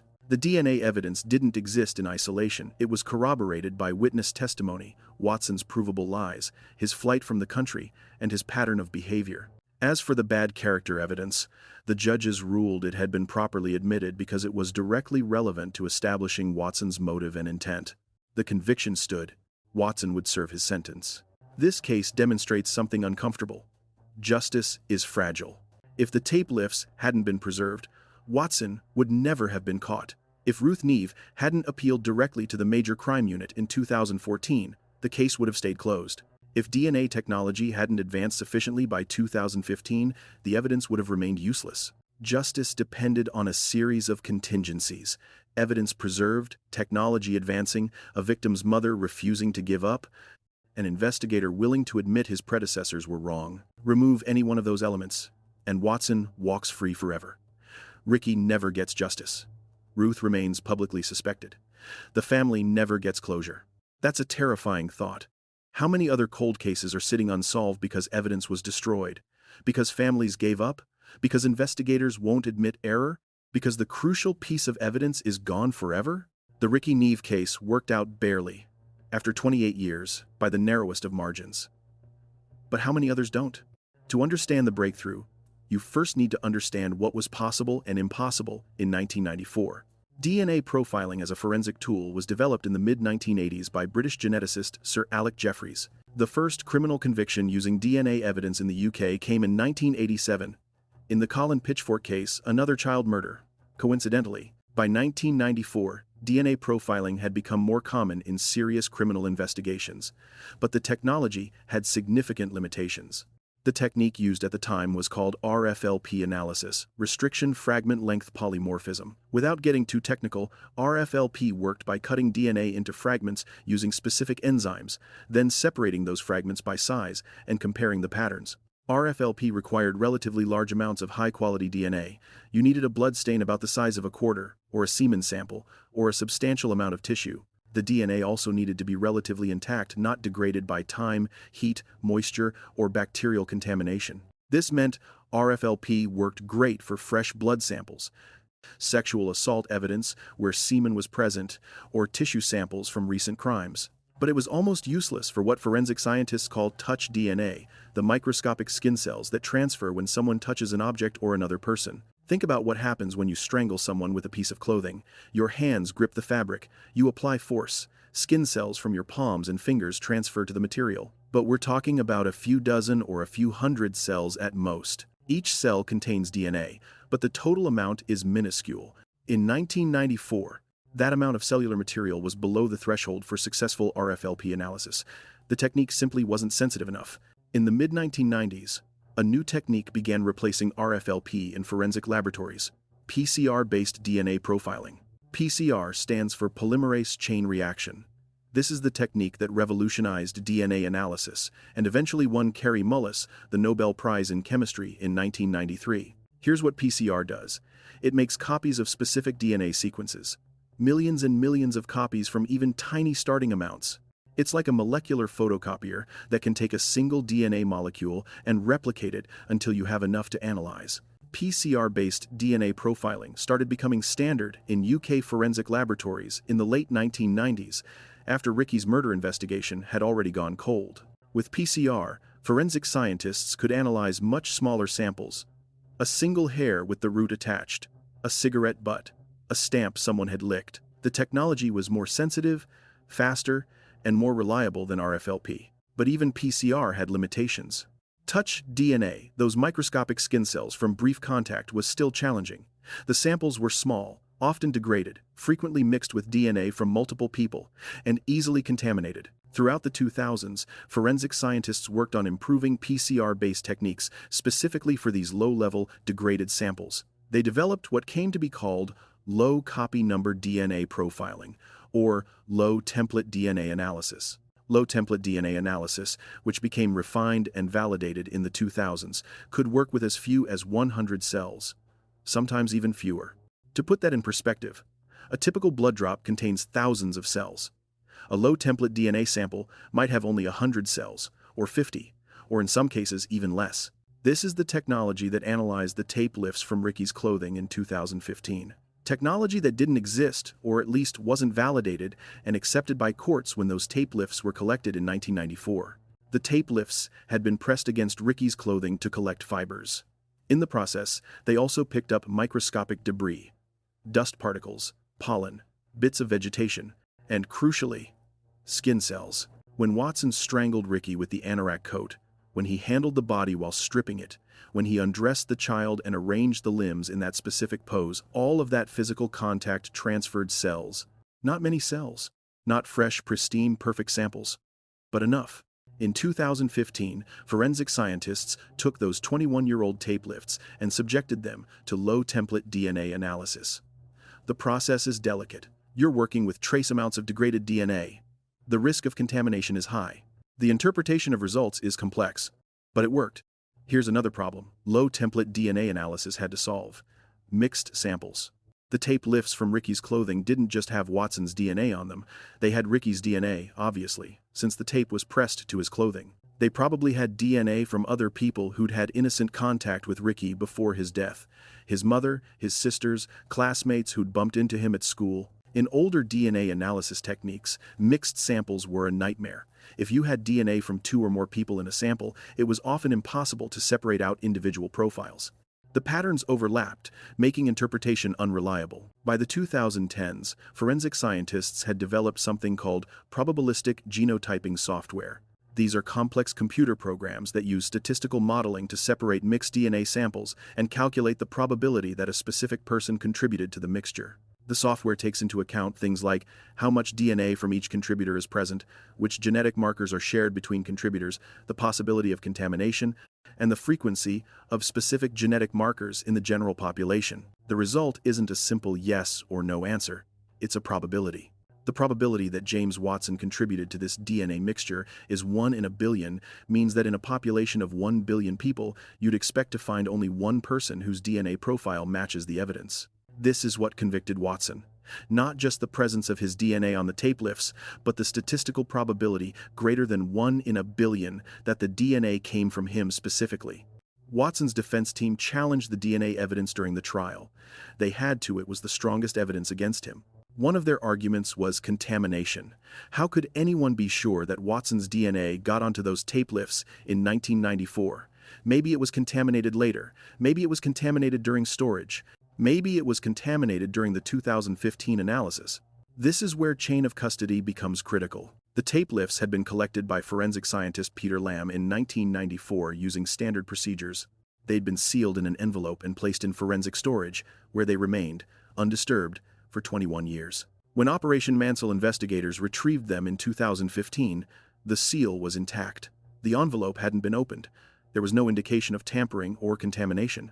The tape lifts were transported to a modern forensic laboratory using evidence bags and documentation that tracked every movement. When the laboratory analyzed them, they used strict anti-contamination protocols, separate rooms for different stages of analysis, positive and negative controls to detect contamination, multiple analysts verifying results. The defense couldn't point to any specific point in the chain of custody where contamination was likely to have occurred. They couldn't explain how Watson's DNA would have gotten onto evidence collected in 1994 if he hadn't been in contact with Rikki's clothing at the time of the murder. The chain of custody was solid. The science was sound. The probability was overwhelming. The DNA evidence was the breakthrough that identified Watson, but other forensic evidence was crucial to building the complete case. Professor Tony Brown's soil analysis, which had been disregarded in the original investigation, became important again in Operation Mansell. Professor Brown is a soil scientist from Southampton University who specializes in environmental forensic science. He examines soil and sediment to answer questions about where objects or people have been, how they moved, and what happened to them. In the Rikki Neave case, Brown analyzed the mud on the distinctive raised ridges of Rikki Clark's shoes. Soil isn't uniform. Different locations have different compositions, different minerals, different organic content, different particle sizes. When you walk through soil, particles adhere to your shoes in patterns that depend on how you're moving. Active walking 1 foot in front of the other, weight shifting, shoes pressing into the ground and lifting away creates one pattern of soil adhesion. Being carried or dragged creates a different pattern. Brown's analysis showed that Rikki had walked into the woodland. The distribution of soil particles, the types of sediment, the way they clung to the raised ridges of the shoe soles, all consistent with active walking over the specific terrain between the estate and the crime scene. But there was no corresponding evidence that Rikki had walked out. The soil patterns didn't show a return journey. This demolished the prosecution's original theory in 1996 that Ruth had killed Rikki at home and transported his body to the woods in a pushchair. If that theory were true, there would be no walking-in soil pattern. There would be soil from the crime scene location, but not from the path leading there. Brown later said this was the only case in his career where his expert evidence had been disregarded by the original investigation. They'd had proof that their theory was wrong, and they'd simply ignored it because it didn't fit their narrative. There's a tragic irony in this case regarding the fiber evidence. Peter Lamb, the forensic scientist who collected the tape lifts, was trying to gather fibers for comparison. This is standard forensic practice. You collect fibers from the victim's clothing, then compare them to fibers from suspect clothing to see if there's a match. Fibers transferred during physical contact. If Watson and Rikki had a prolonged struggle, fibers from Watson's clothing would likely transfer to Rikki's clothing, and vice versa. Lamb was ready to do this analysis. He had the tape lifts with collected fibers. He was waiting for the suspect clothing to arrive from the investigation team. It never came. Think about that alternative timeline. If Cambridgeshire police had collected Watson's clothing in December 1994 and sent it to Lamb for fiber comparison, they might have found matching fibers. Even with 1994 technology, fiber analysis could have linked Watson to the crime. But nobody collected Watson's clothing. Nobody thought to check his alibi. Nobody considered him a serious suspect. The fiber evidence that could have solved this case in 1994 was never collected. And 21 years later, when Operation Mansell reopened the case, that opportunity was gone forever. Watson's clothing from 1994 didn't exist anymore. Even if it did, proving that fibers collected in 2015 came from clothing worn in 1994 would have been impossible. The DNA evidence compensated for this failure. But it shouldn't have been necessary. The case could have been solved with 1994 technology if the investigation had been competent. Now let's talk about something that doesn't get enough attention in discussions of cold case investigations: the role of families in pushing for justice. Ruth Neave could have given up. She had every reason to. She'd been arrested, charged, and tried for murdering her son. Although acquitted of murder, she was convicted of child cruelty and imprisoned for 7 years. Her surviving children were taken from her and adopted. The public believed she'd killed Rikki and gotten away with it. The police had closed the case and said they weren't looking for other suspects. Most people, facing that situation, would retreat, build a new life, try to move forward, accept that justice would never come. Ruth didn't. She spent decades fighting, telling anyone who would listen that she didn't kill her son, demanding that police reopen the investigation, appealing to authorities, refusing to let the case be forgotten. In October 2014, 20 years after Rikki's murder, she took the step that would finally break the case open. She appealed directly to Detective Superintendent Paul Fullwood and the Major Crime Unit. She didn't just write a letter. She demanded a meeting. She presented her case. She made them look at the evidence they'd ignored. And Fullwood, to his credit, listened. He reviewed the files. He saw the failures of the original investigation. He identified lines of inquiry that had never been followed. On the 11th of June, 2015, he reopened the murder investigation as Operation Mansell. None of that happens without Ruth's advocacy. If she'd given up, if she'd accepted the official position that the case was closed, Watson would still be free today. Ruth and Rikki's family also used something called the Victim's Right to Review scheme to keep pressure on the Crown Prosecution Service. This scheme, introduced in the UK in 2013, allows victims and their families to challenge CPS decisions not to prosecute. It's not an appeal in the legal sense, it doesn't go to court, but it forces the CPS to reconsider their decision with fresh eyes. When the CPS initially showed reluctance to charge Watson after his arrest in 2016, the family used this scheme to demand a review. They argued that the evidence was strong, that justice required prosecution, that Rikki deserved his day in court even if that day came decades late. Their advocacy worked. The CPS reviewed the case again, examined the evidence more thoroughly, and ultimately decided to proceed with charges in February 2020. This demonstrates something important. Families have power in the criminal justice system, but only if they know their rights and are willing to use them. How many other cold cases might be solved if families knew they could demand reviews? How many investigations stay closed because families don't know they can appeal to higher authorities? How many prosecutors decide not to pursue difficult cases because they assume no one will challenge that decision? Ruth Neave's persistence created a template for other families seeking justice in cold cases. She showed that refusing to give up, even when everyone tells you the case is closed, can work. After Watson's conviction in April 2022 and sentencing in June 2022, Ruth Neave finally had something she'd been denied for 28 years: official vindication. Not just a jury's acquittal in 1996, which left room for doubt and public suspicion, but a conviction of the actual killer, proven by DNA evidence, confirmed on appeal. The CPS had publicly stated that prosecuting her was wrong. Cambridgeshire police had apologized for how long justice took. The court had formally found Watson guilty. Ruth was in her 60s by the time of Watson's conviction. She'd spent most of her adult life fighting this battle. Her children had grown up. Her surviving daughters had been adopted and raised by other families. Trevor, Rikki's father, had died without seeing justice. But she'd won. Or as much of a win as you can have when your 6-year-old son was murdered and you were wrongly accused of killing him. In interviews after the conviction, Ruth spoke about the toll the decades of suspicion had taken. "I've had to fight for my life for 30 years, she'd said in her victim impact statement. That fight was finally over. She could visit Rikki's grave knowing his killer had been caught. She could talk about her son without people wondering if she'd murdered him. She could exist in public without the weight of suspicion. It wasn't the life she should have had. That life was stolen when Watson strangled Rikki in 1994. But it was better than the life she'd been living. Rebecca and Rochelle, Rikki's sisters, had lived their entire adult lives with the knowledge that their brother's killer was walking free. Rebecca had been old enough when Rikki died to have clear memories. She remembered him as her protector, the little brother who somehow acted like the big brother. She described losing him as losing the other half of me. For 27 years, that other half had been unavenged. Now, finally, there was justice. Not closure. You don't get closure when your brother was murdered. But justice, which is different and perhaps more important. Rochelle had only fragmented memories of Rikki. She'd been just 3 when he died. But those fragments were vivid. Him feeding her, washing her, helping with her clothes. Her 6-year-old brother caring for her because no one else was. She'd grown up in foster care and adoption, separated from her biological family, struggling with mental health issues rooted in that childhood trauma. Watson's conviction couldn't undo any of that. Couldn't give her back the childhood she should have had, the family that should have stayed together, the brother who should have grown up with her. But it could provide validation, proof that what happened to her family was real, was documented, was taken seriously by the justice system. Both sisters participated in the trial, giving victim impact statements that helped the court understand the full scope of Watson's crime.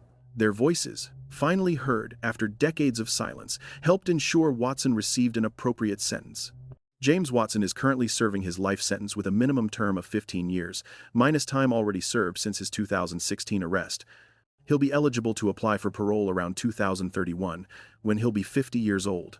But eligibility doesn't mean release. The parole board will have to determine that he no longer poses a danger to the public. Given that Watson has shown no remorse, never admitted his guilt, fled the country when arrested, and lied consistently throughout the investigation and trial, that determination seems unlikely anytime soon. He could spend the rest of his life in prison.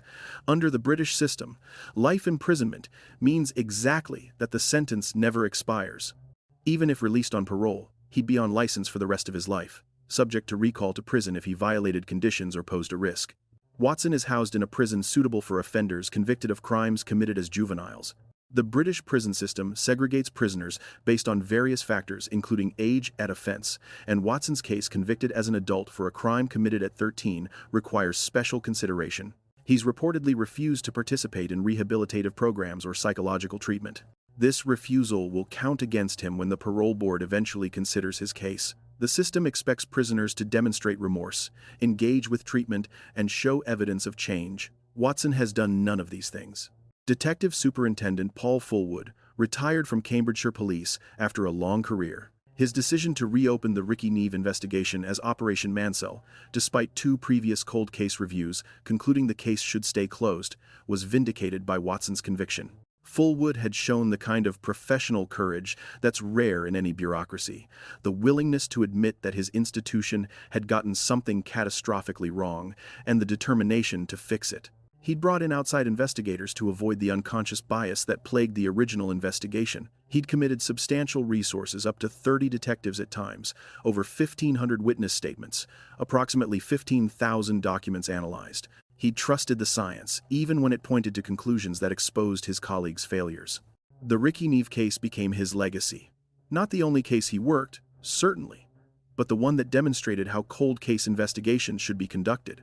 The original investigators from 1994 were retired by the time Watson was convicted. We don't know their individual reactions to learning they'd spent months building a case against an innocent woman while ignoring the actual killer. Some probably felt vindicated in their original suspicions of Ruth, despite her acquittal.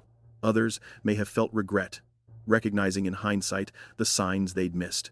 None of them faced professional consequences for the failures of the 1994 investigation. By the time those failures were fully exposed, too much time had passed, and the officers involved had moved on or retired.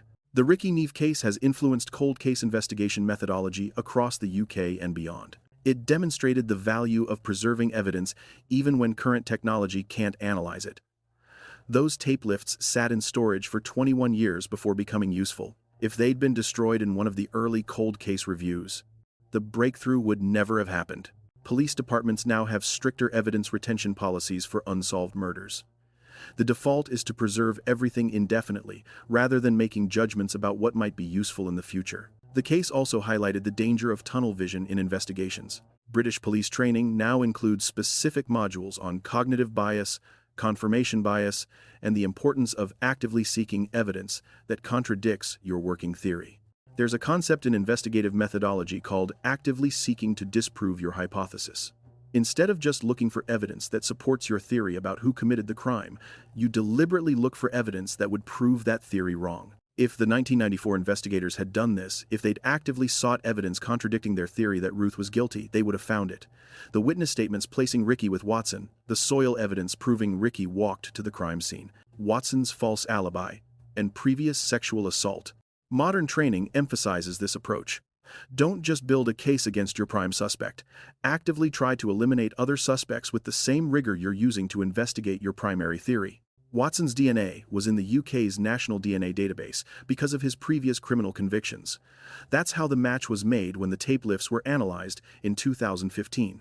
This raises important policy questions about DNA databases. Should they be expanded to include more people? Should DNA be collected from everyone arrested, or only those convicted? How long should profiles be retained? The UK's DNA database is one of the largest in the world, relative to population size. It contains profiles from millions of people, primarily those convicted of recordable offenses, but also some who were arrested but not convicted. Watson's profile was in the database because of his post-1994 criminal history. If he'd never been arrested again after murdering Rikki, his DNA wouldn't have been in the system, and the 2015 analysis would have generated an unknown profile rather than a match. This has led some to argue for universal DNA databases collecting profiles from everyone at birth. Proponents say this would solve crimes faster and exonerate innocent suspects more quickly. Opponents raise privacy concerns and worry about government surveillance and potential misuse of genetic information. The Rikki Neave case doesn't resolve this debate, but it illustrates why the debate exists. A DNA database caught a child killer 21 years after his crime. That's a powerful argument for expansion. But it also required Watson to commit other crimes that got him into the database in the first place. As powerful as the DNA evidence was in this case, it's important to understand its limitations. DNA proves contact. It doesn't automatically prove murder. Watson's DNA on Rikki's clothing proved they'd been in close physical contact, but theoretically, Watson could have had innocent contact with Rikki that left DNA behind. That's why the DNA evidence needed to be corroborated by other evidence, the witness statements placing them together heading toward the woods. Watson's provable lies about his whereabouts, his false alibi about being at school, his previous sexual assault on a 5-year-old, his fabricated prediction of the murder 3 days before it happened. The DNA identified Watson as someone who'd had contact with Rikki.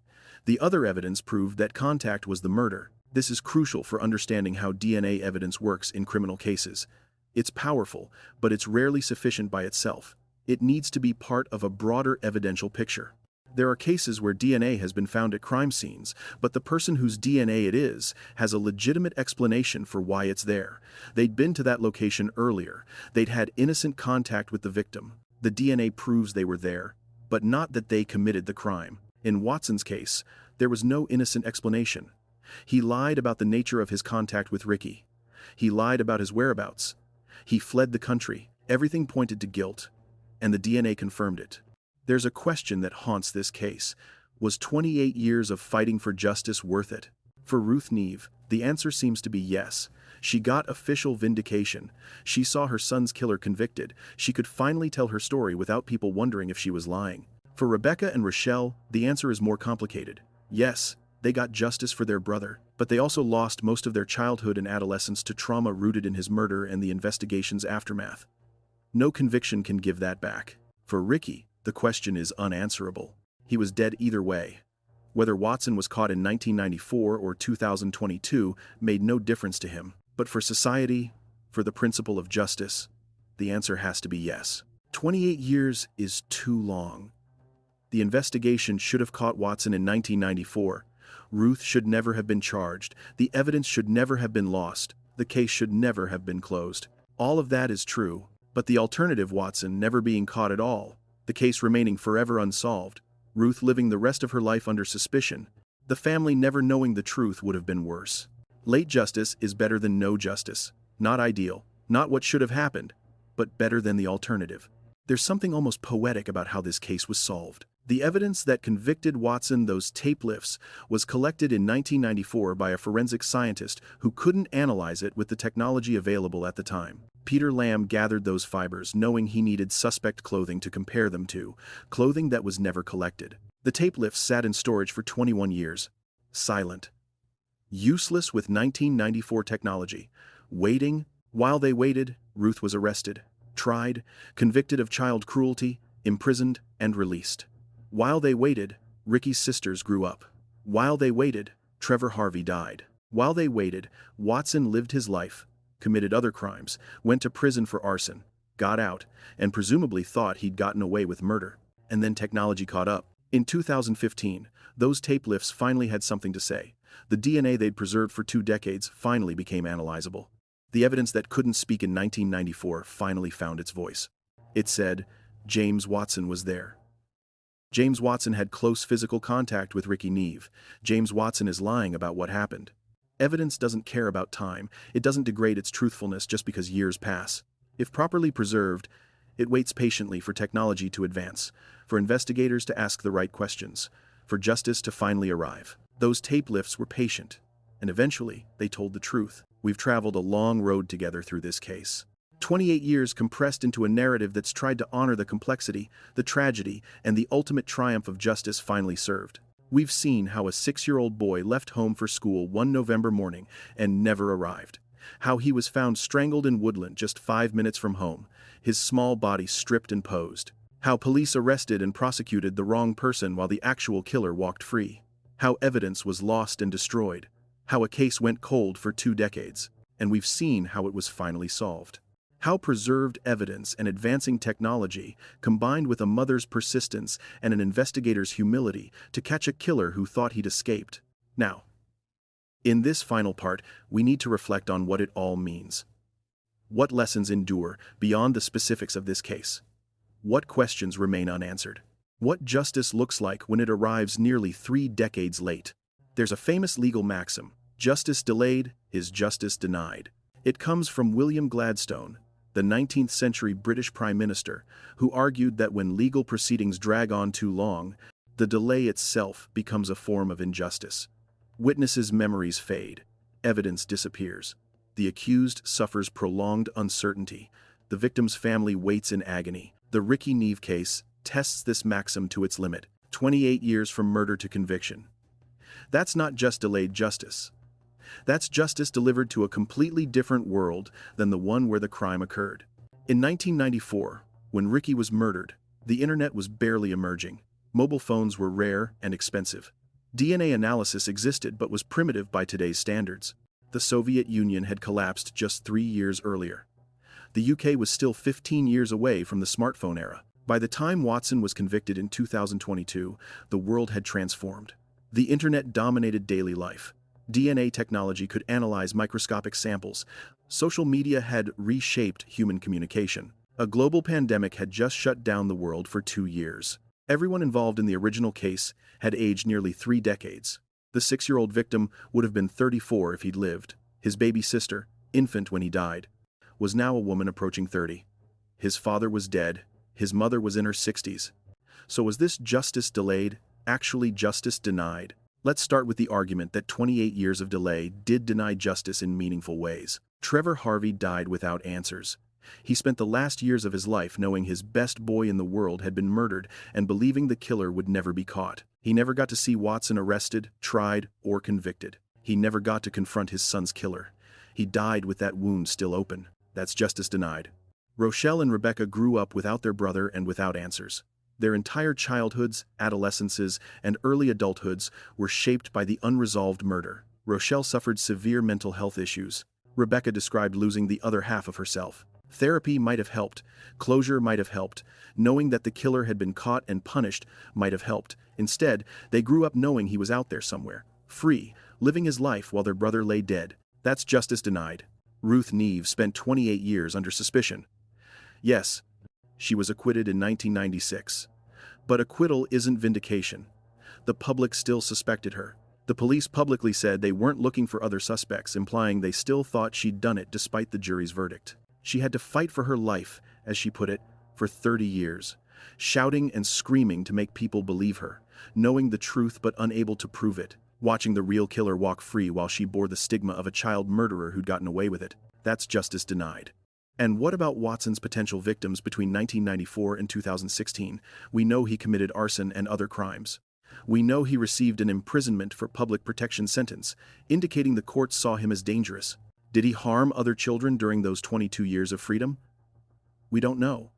There's no public record of additional sexual offenses. But given his documented sexual interest in young boys, his previous assault on a 5-year-old, and his escalation to murder, it's hard to believe he simply stopped. If he did harm others during those years, they are victims of the original investigation's failure. Their harm could have been prevented if Watson had been properly investigated and arrested in 1994. That's justice denied. But there's another perspective. Justice delayed isn't the same as justice denied if justice eventually arrives. Ruth Neave got her vindication. Not just a jury saying not guilty, but official acknowledgement from the Crown Prosecution Service that charging her was wrong.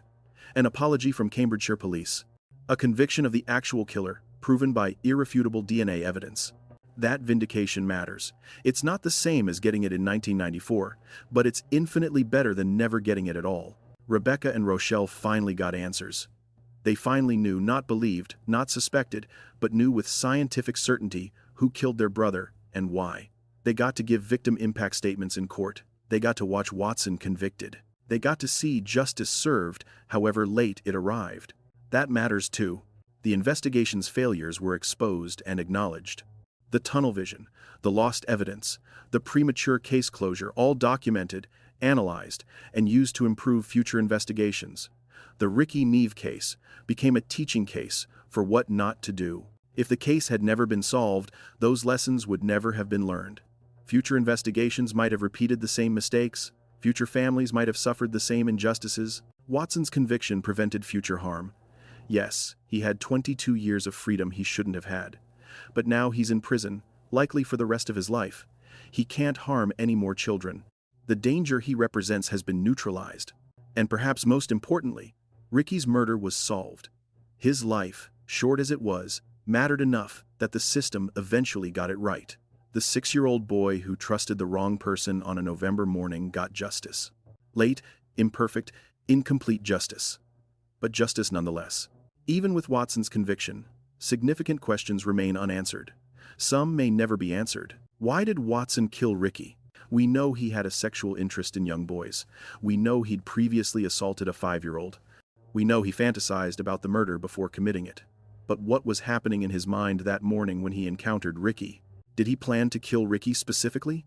Or was it opportunistic? He saw a vulnerable child and acted on impulse. The fabricated radio report 3 days earlier suggests premeditation.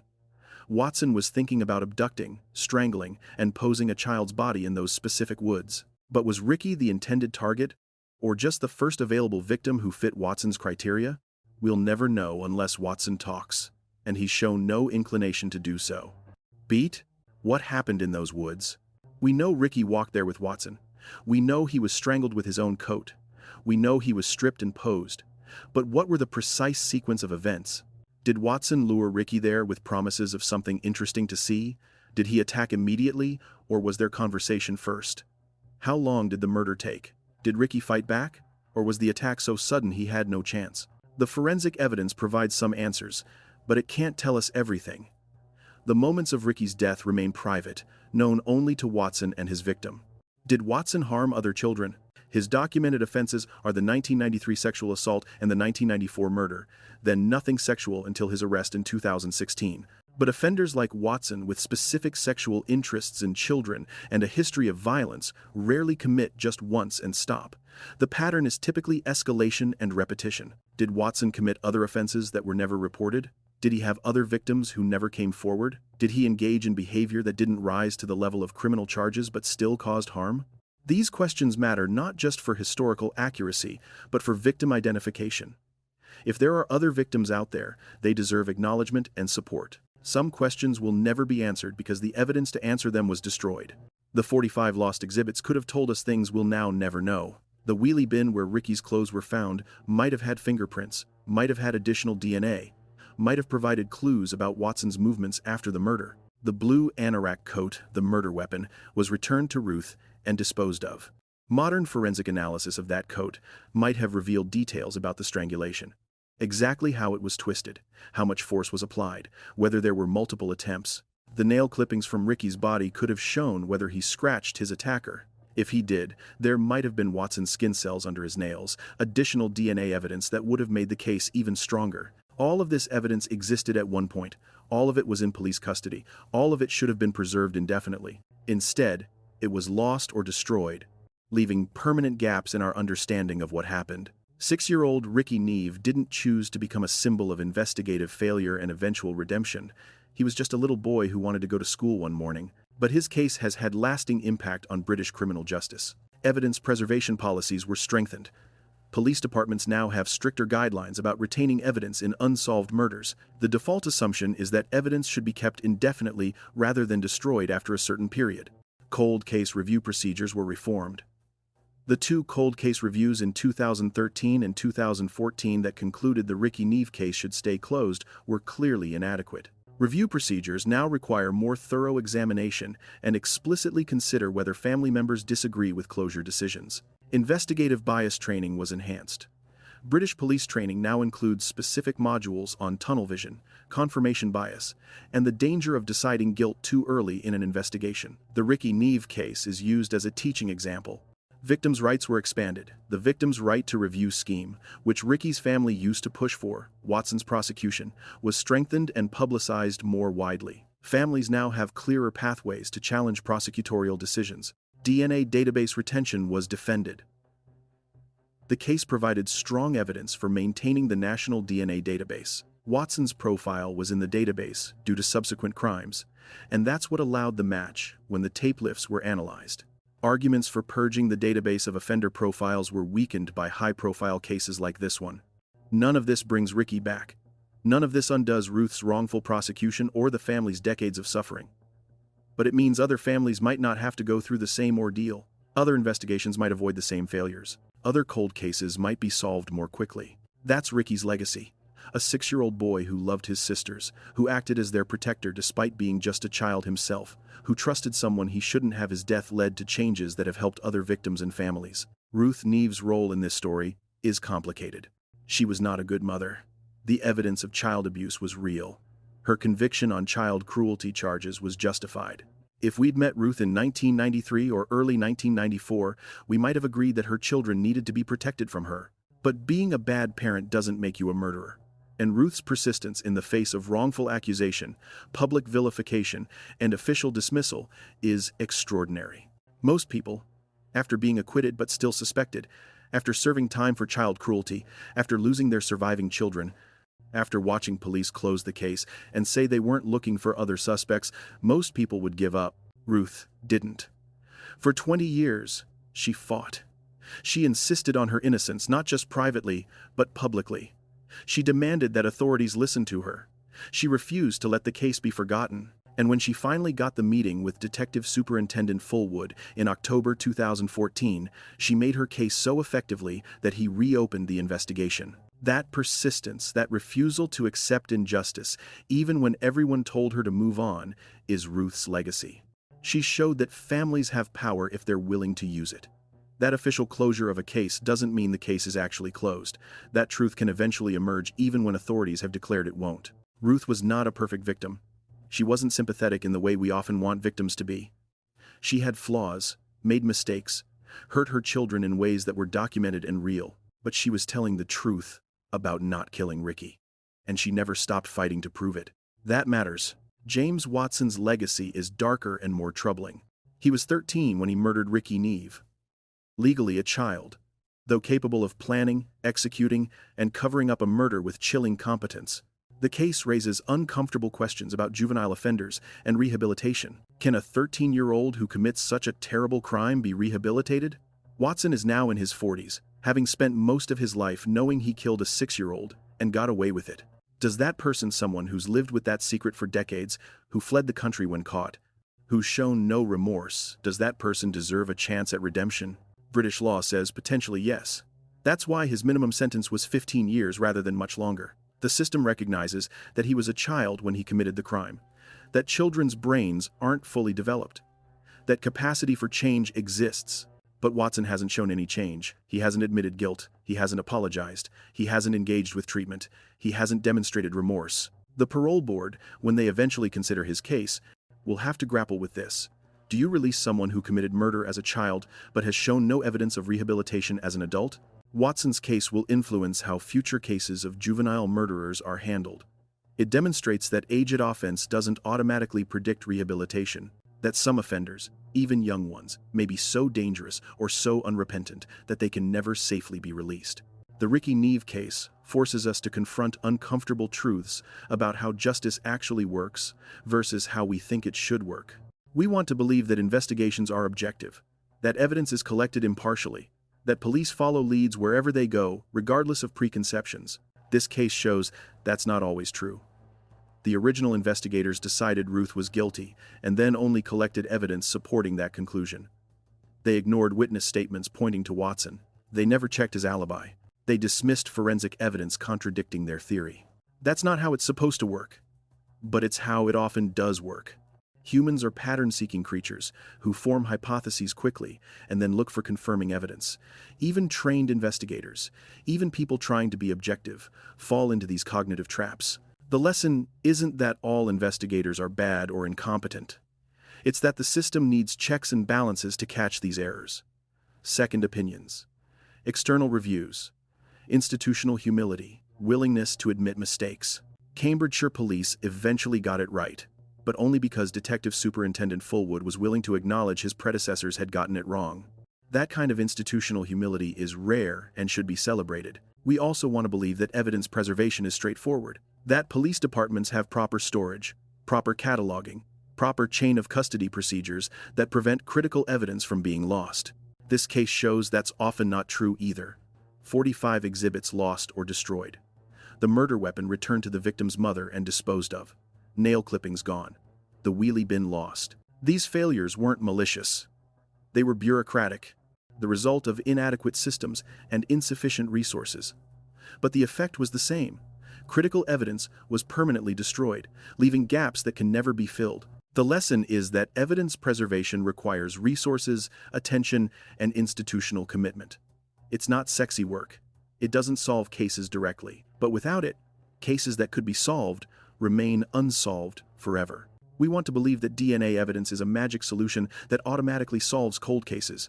This case shows it's more complicated than that.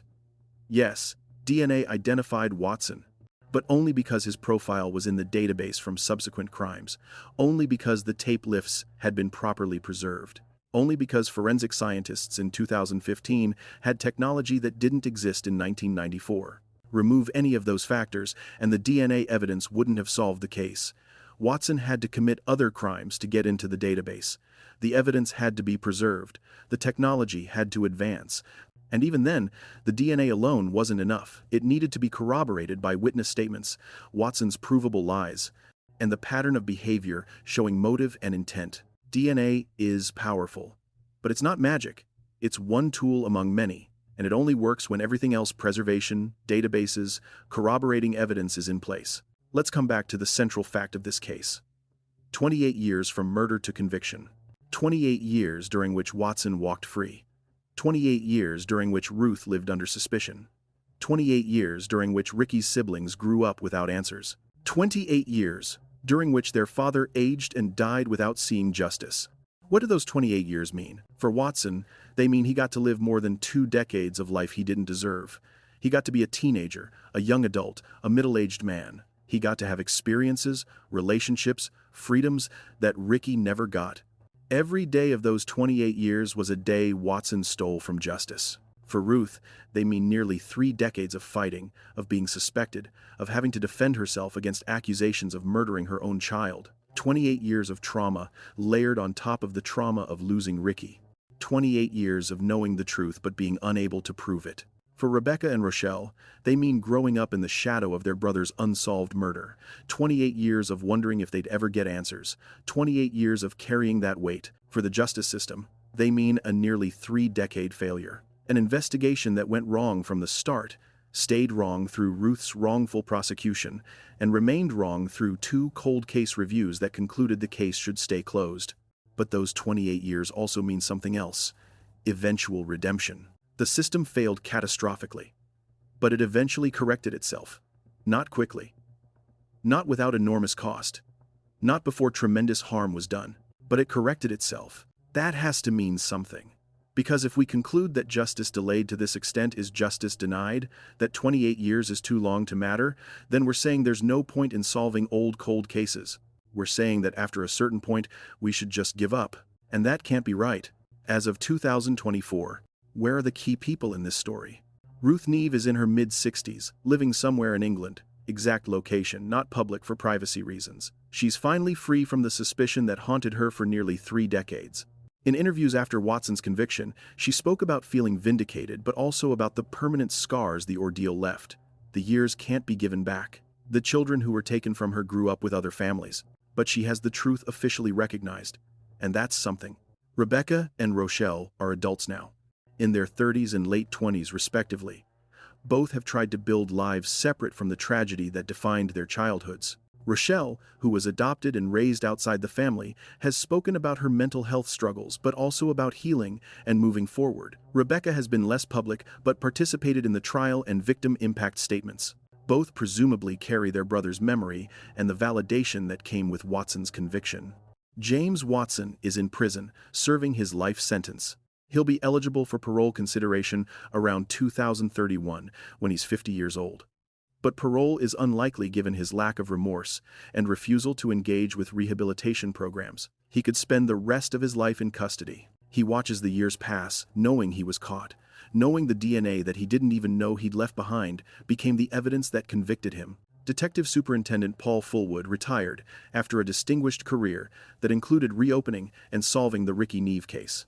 His willingness to acknowledge his institution's failures and commit resources to getting it right became a model for how cold case investigations should be conducted.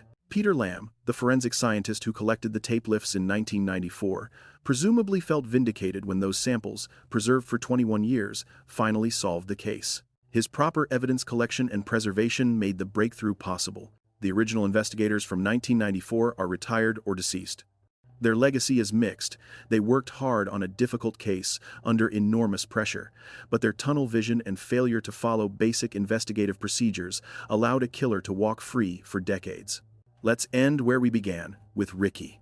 Rikki Lee Harvey, known as Rikki Neave, born 4th of March, 1988, died 28th of November, 1994, 6 years old. He deserved to grow up. He deserved to go to school that morning and come home. He deserved to keep being the protector of his younger sisters, the boy who fed Rochelle and helped her get dressed, the one who looked after Rebecca even though she was older. He deserved to become a teenager, an adult, to have relationships, a career, maybe children of his own. To be at Watson's trial not as a victim but as a living witness to his own survival. He didn't get any of that. What he did get, eventually, was justice. The person who strangled him was identified, arrested, tried, and convicted. The truth about how he died and who killed him was officially established. His death was acknowledged as mattering enough that the system kept trying until it got the answer right. It took 28 years. It took a mother's persistence and an investigator's humility and preserved evidence and advancing technology and a national DNA database. But it happened. Rikki Neave got justice. Not the justice he deserved, which would have been living, not being murdered at all. Not swift justice, which would have been Watson caught in 1994. Not perfect justice, which would have spared his family decades of anguish. But justice nonetheless. For a 6-year-old boy who trusted the wrong person on a cold November morning, who walked into Woodland thinking he was safe, who died 5 minutes from home, for that little boy, justice finally came. 28 years late. Imperfect, incomplete, but real. And in the end, that has to be enough. Because it's all we can give him now. The Rikki Neave case is closed. James Watson is in prison. Ruth Neave is vindicated. The sisters have their answers. The investigative failures have been acknowledged and learned from. But Rikki is still dead. No amount of justice changes that. No conviction, no apology, no vindication brings back the 6-year-old boy who should be a grown man now. Justice isn't resurrection. It's not restoration. It's not healing. It's just the official recognition of truth and the assignment of consequences to the person responsible. That's all it can ever be. For families like the Neaves, for victims like Rikki, justice is important but insufficient. It validates their pain, punishes the guilty, and hopefully prevents future harm. But it doesn't undo what was done. The Rikki Neave case teaches us that justice can arrive even when it seems impossible. That preserved evidence and persistent families and institutional humility can combine to solve cases decades cold. That truth eventually emerges if enough people refuse to let it stay buried. But it also teaches us that justice delayed, even when eventually delivered, carries enormous costs. 28 years of suffering, lives shaped by trauma, a father dying without answers, a mother wrongly accused, sisters growing up without their brother. The system eventually got it right. But eventually isn't soon enough. On the 21st of April, 2022, when the jury foreman stood and announced guilty, Rikki Neave finally got justice. 27 years, 4 months, and 24 days after James Watson strangled him in the woods 5 minutes from home. Too long. Far too long. But in the end, justice came. Rikki can rest in peace now. His killer has been caught. His family knows the truth. His short life mattered enough that the system, despite failing him catastrophically, eventually did right by him.